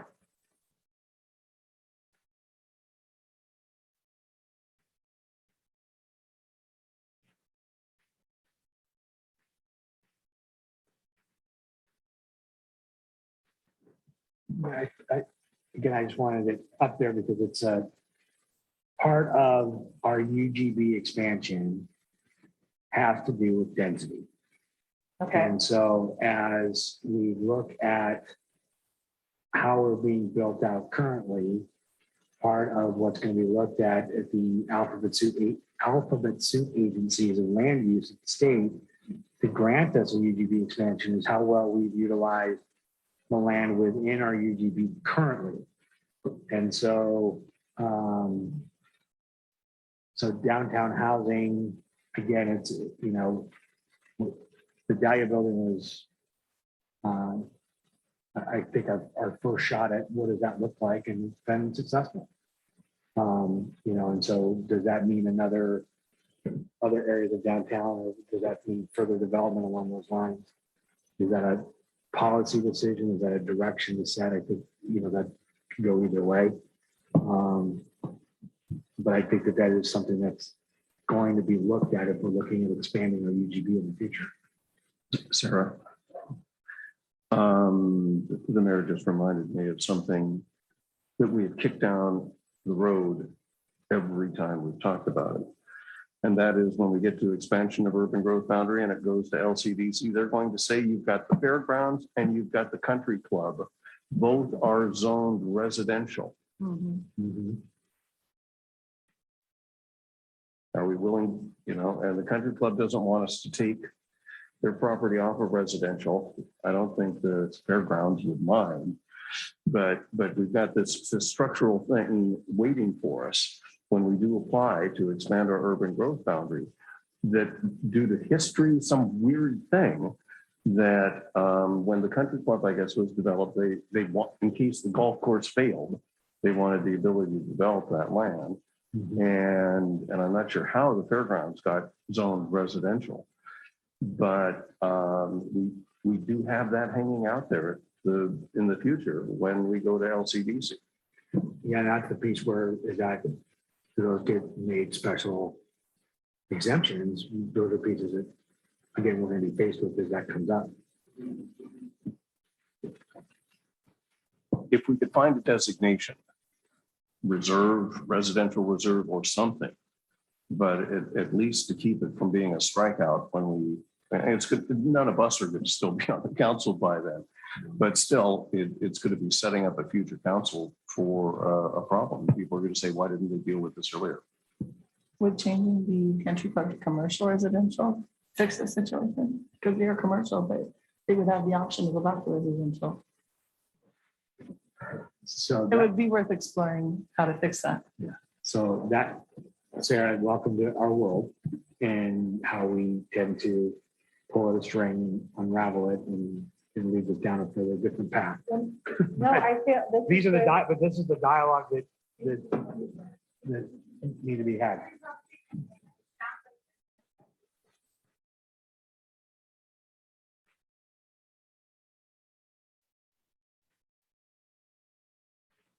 I believe part of when we get to the complex, and that's actually for the UGB. I think you have to work with those.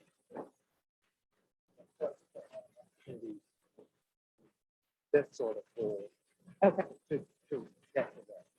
okay, so maybe. Our.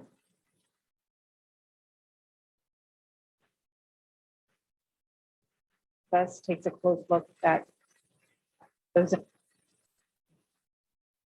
This future. At people.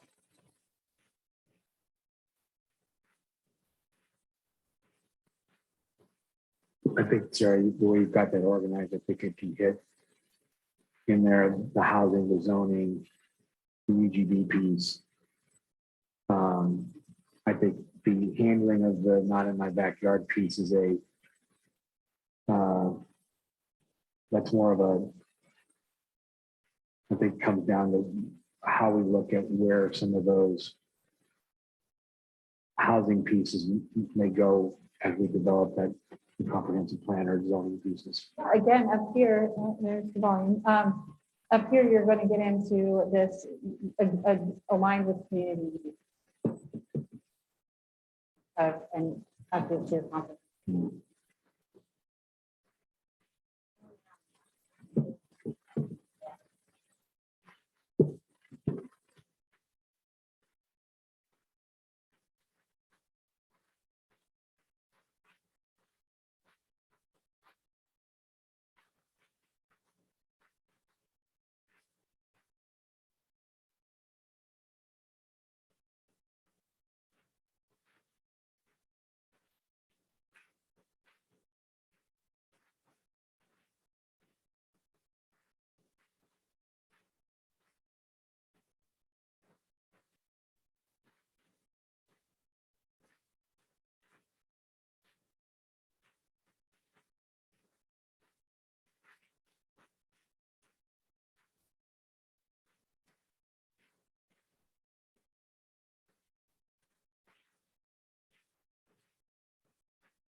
Engagement, we've got outreach to marginalized minority population, public affairs, outreach, brand man.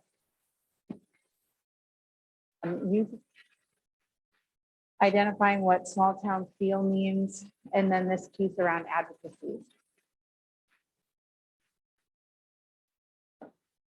Clarity on any of those items? I'll give a shot for clarity on the advocacy items. My son has been working with Senator Merkley back in DC, and he said, "Dad, why doesn't Canby have a lobbyist back here?" So he said, I'm writing in a number of cities that are showing up with CFM and other advocacy groups. He said, they're walking away with federal grants that you guys could have a chance to.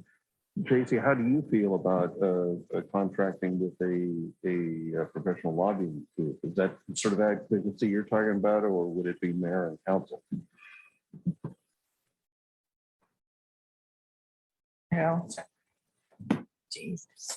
I would be willing to explore what that looks like and how much that would cost the city to engage in a consulting firm or to have a professional lobbyist.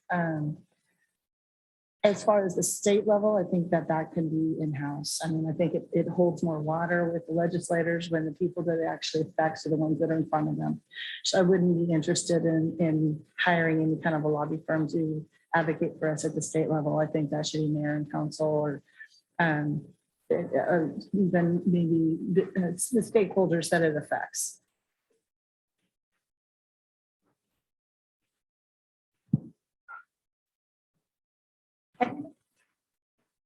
So something that's important to me is that we have some sort of consensus on what we're advocating for and what that looks like, and not just sending people to advocate on a particular piece of legislation without there being some consensus or at least a majority of council agreeing on what exactly we're advocating for. Yeah.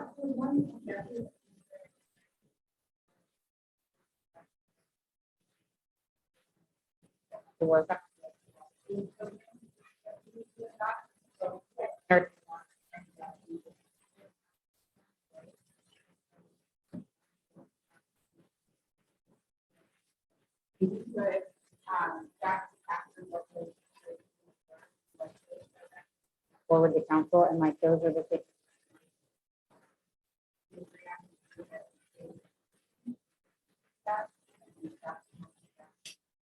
Rails and stuff to your point.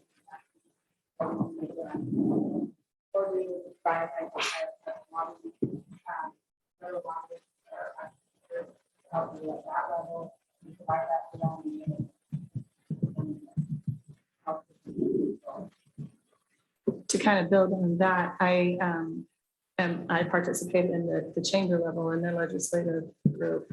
And the way they handle it is kind of what I envisioned how we would handle it here, bill by bill. If we feel like this is a bill that's going to affect either our business community or our citizen members of the community or our municipality at hand, then we would just, it would probably in our arena, we'd probably look at it in a work session. We'd look at the bills that would potentially affect and then make it by consensus if we want to move forward with advocacy on a particular bill. And then we would have to like put some framework as to who goes down to lobby or, you know, who's going to deliver that message. Is it simply an email from the administrator or from the mayor and council, or does somebody actually go down, put their face in front of the legislators? But I think bill by bill, it should be looked at in work sessions. That's how we handle it at the chamber, and it works well so far. And it's also voted upon by the board. It's not one person on the chamber says, this bill's bad. It's a collaborative effort. Yeah. This is where this can get problematic, is that I fear that the scope of that is a little large. I'm not really interested in the city lobbying on behalf of our private businesses specifically. I think that we need to stay in our lane as a government agency. She mentioned businesses, so I was just like, every bill affects our businesses. I don't think that's in the scope of city council to advocate for. So I'm concerned about scope.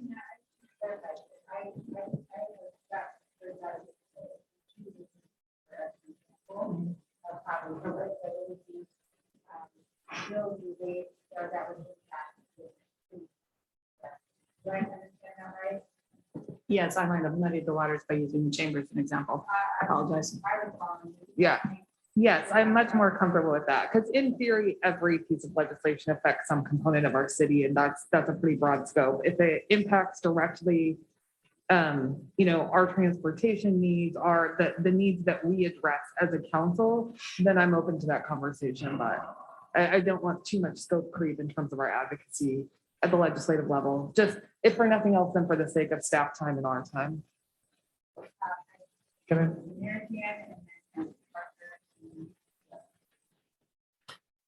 So I think it might take a twofold piece here. I think working with an organization to represent or help us on the lobbying front would be worthwhile, because as we know, even here in the short session here this month, there's some 350 bills that have been introduced. We can't possibly keep up on all of those.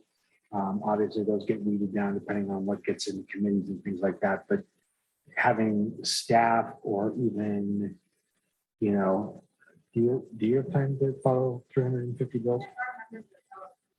Correct. And that's where my other point being is that if we have a lobby group, like, so I'm part of the Metro Mayor Consortium, and we have a lobby group, and they help us craft what are that body or that group's legislative objective, and they watch anything that's coming up along those topics at the state level, and then they help us craft how we're going to how does that mayor's group lobby those down in Salem. And so we go down as part of either the League of Oregon Cities Day at the Capitol that week, and we go down there and we lobby those pieces.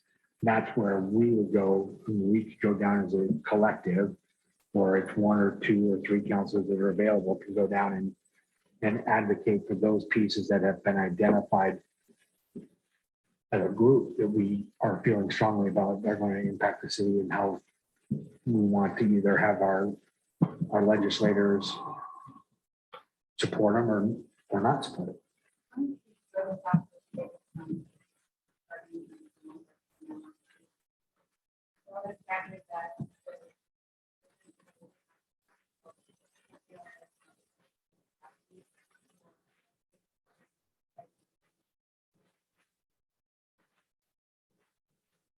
And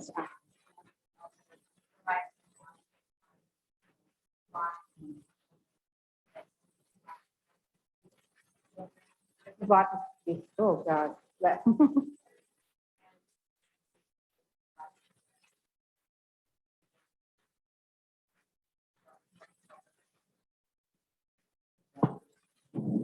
yeah, I think I was trying to find a way to put a pin on that one. And then, of course, the other problem we have is that the real meat of the session takes place with 24-hour notice. And we tried that a couple of times of how do we address last minute changes in legislation with our meeting requirements. So there are some structural issues, but one idea might be that with our ability to telecommute with our legislators, at least, to Zoom them in. But Sarah, I'm comfortable with the language that you had. This is something that's going to take some additional review.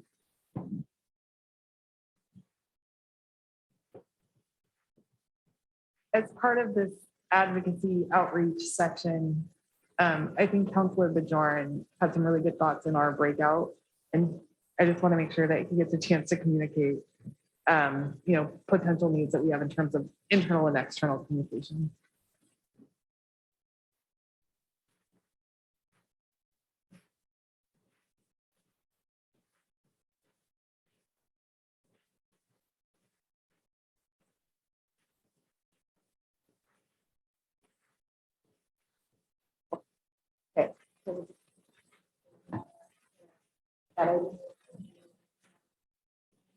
Sure. So basically, what I was getting at with all of that was simply, like Councilor Spoon said, internal, external communications. So examples of things that have come up lately, like continued discussion of the quiet zone, right? Things that we're actively working on. And the public seems still very unaware of, what's going on, what's required, despite us talking about it in council session, that's viewable for the entire city of Canby. So it may be, time, now that we're getting to be a bigger city to, consider the idea of, a public affairs officer full-time, someone that can communicate those things in a much more dynamic way, come up with other ideas to, communicate these things. And then internal communication. So like, last minute changes to our agendas for meetings and things like that, that will come up often. Being able to, give us all these insights into, how to be more prepared every single time we, come in.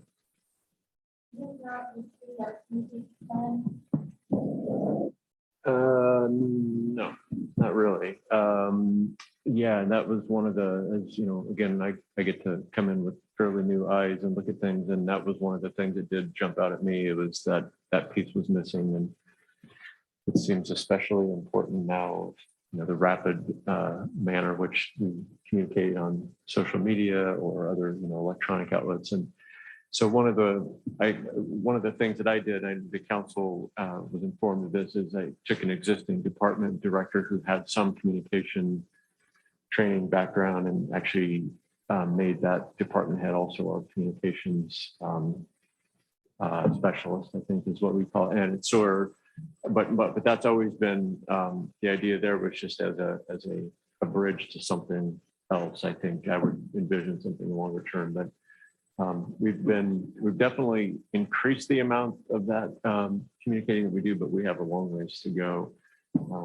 And just as an example of that is I've been working with, so I'm talking about Jamie Stickle, I think, who's also our economic development director, and sent her to PIO training earlier last year and did some things like that. But it's only, there's only so much bandwidth. But one of the things that we're doing, just so you all know, is I was going to let you know about this in the somewhat near future after it got a little bit more shaken out, was doing a citywide newsletter to do more of that kind of communication. But there's a lot to that. So no, we need a communication plan.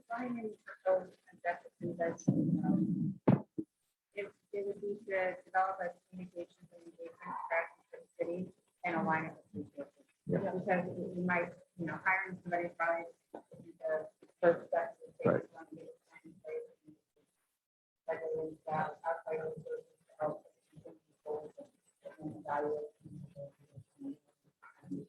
Can I wordsmith that one point of citizen engagement and involvement? Mayor and I have been kicking this around for years about our different boards and commissions, which were developed in different decades with different standards and that sort of thing. I would like kind of a big picture review of how we do citizen engagement and involvement. I think it's changed. You know, it's not just people showing up once a month on a certain day of the week, that some of them are more successful efforts in citizen engagement have been aggressive affirmative outreach. So communication, citizen involvement, citizen engagement. Yeah, so I got those, I have all those words up there. What's the overarching strategy here? What's that? I would agree with what you said, which is creating a plan for communications and outreach and aligning it with our resources. Clear communication and making sure that we're getting ideas and representation from all segments of the community.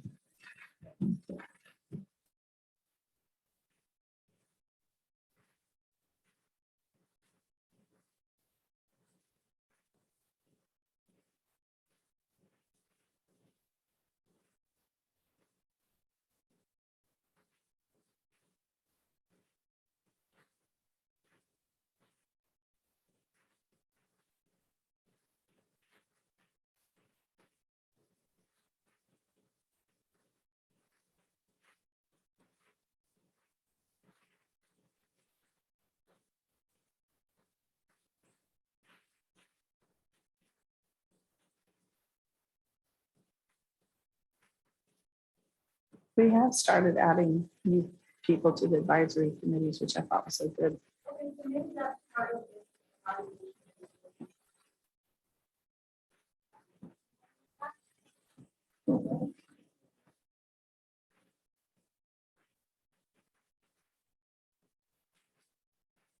As far as an actual youth advisory council goes, all of that, Councilor Bajoran, and we have a shared desire for this. I think that there are examples of how this works in other communities, and it's beyond just involving them on our existing boards. It's giving them their own platform to talk about issues that matter to them. But there are frameworks we can use from other communities. I don't think it needs to be more complicated than that, but find a framework that would work for us, make minor adjustments, and create a space for youth.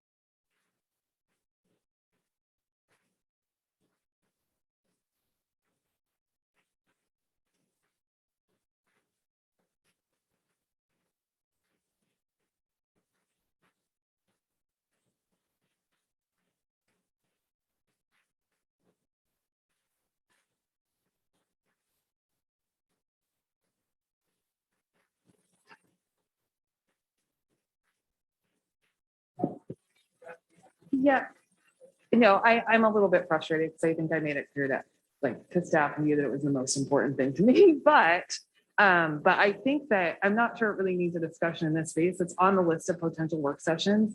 I would think it would make the most sense because we're gonna have the same exact conversation around those two pieces of paper as we would in a work session, to just prioritize it in a work session at the next open space, or the next time we have the opportunity, because I think for a number of us, there's a certain level of urgency to it, and resolving it. And there's been some pretty recent conflict around it. So for me, it doesn't, we would have the same exact conversation talking about those two pieces of paper as if we just had a work session around it, which is probably what it requires anyway.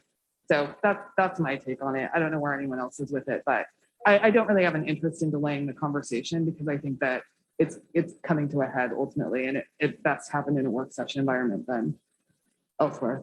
Okay.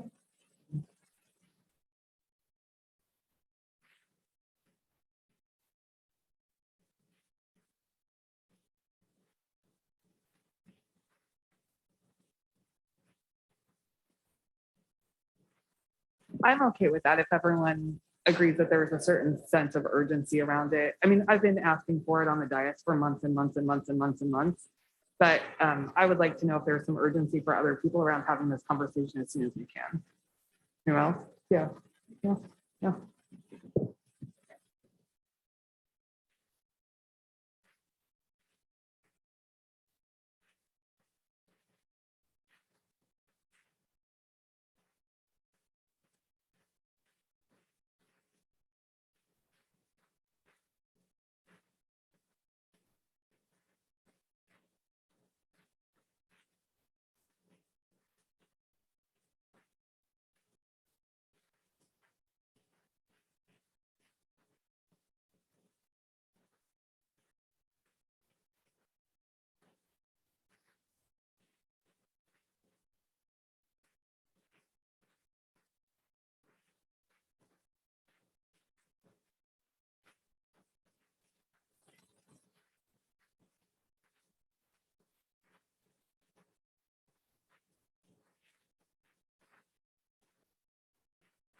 Good, we're getting there.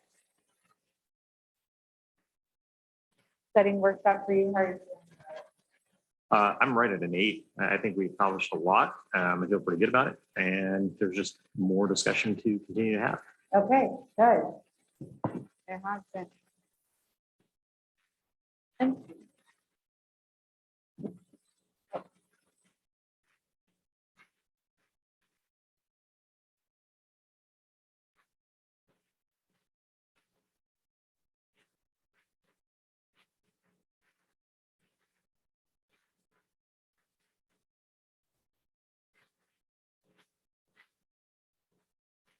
Sarah? I'm probably at 6, 7. I think I have some hesitation because we have a history of doing some goal setting and not moving forward with it. So I think I have some hesitation, and I will hopefully look back at it and say it was an 8, 9, or 10. But I think that for me to feel that way, I need to have it followed up with some action and some results, and not us going back next Wednesday as though this session never happened. So. That's fair. Okay, well, I don't want to jump to this, that this is how it's going to move forward, but let me just propose what I'm thinking for the next steps.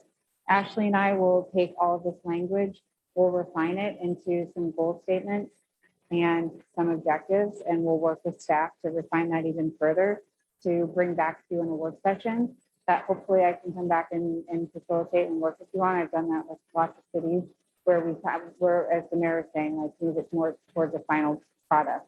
And we would finish that conversation in a work session and get your feedback on the next iteration of these goals. So you'll get to see it ahead of time. We can have conversations offline if you have questions or clarifications without coming together, and then wrap up using your team agreement and circling back to that Venn diagram looking thing we started with as far as how you guys are going to work together as a team to move your goals forward. So that's what I would propose as your next step. Staff, did I miss anything? Yes. And for you to Scott, do we need to amend her contract to include that work, or is that still operating within her? I'll work with Sarah on that and see what we've got built in there for time, and if needed, we can. Because I like the direction we're going, and you've heard that we want to do some more. So if additional resources need to be applied, I'd be for that. The second thing I would like to propose is a gratuitous round of applause to both of you for coming here today. Oh, thank you.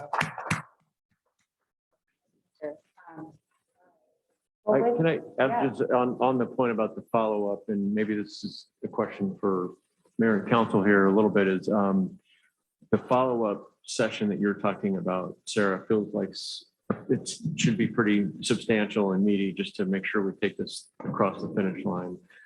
Does that, for council, does this fit within your normal council work sessions, which are like an hour and a half or an hour and 15 minutes? Or do you think we should look at something like an in between Wednesday or another Friday, couple hours or whatever? I don't want to put a frame around the time, but I guess it would be helpful to maybe give some direction now if you have thoughts, and then Sarah and I can work on this. This feels like a pretty meaty follow-up. Maybe, I don't think another full day like this, but An even numbered Wednesday. Like an evening.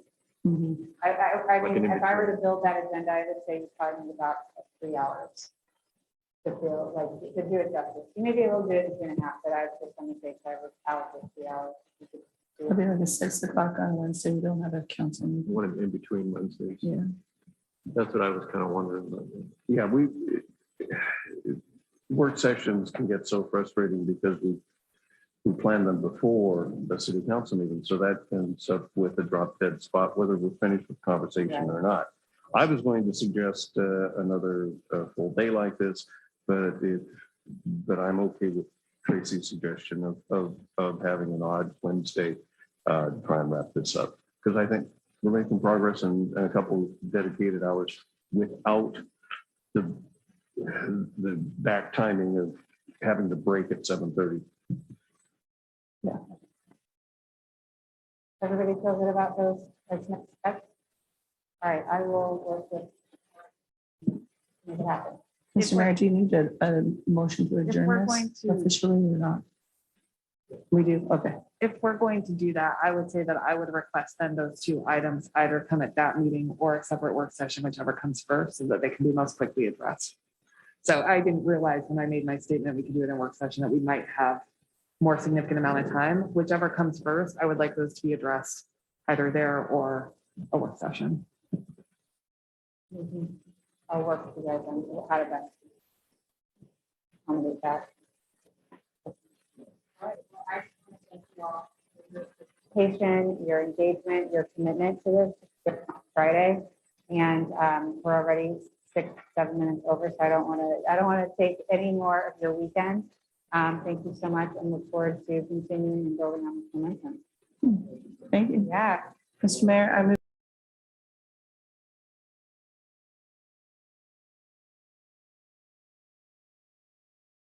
Staff out by picking up your trash and cleaning up your area would be greatly appreciated. And I have a motion from Council President Hensley, yes? Yes. And a second from Councilor Spoon to adjourn our work session. All those in favor? Anyone opposed? Anyone want to hang out? All right, we're adjourned. Thank you.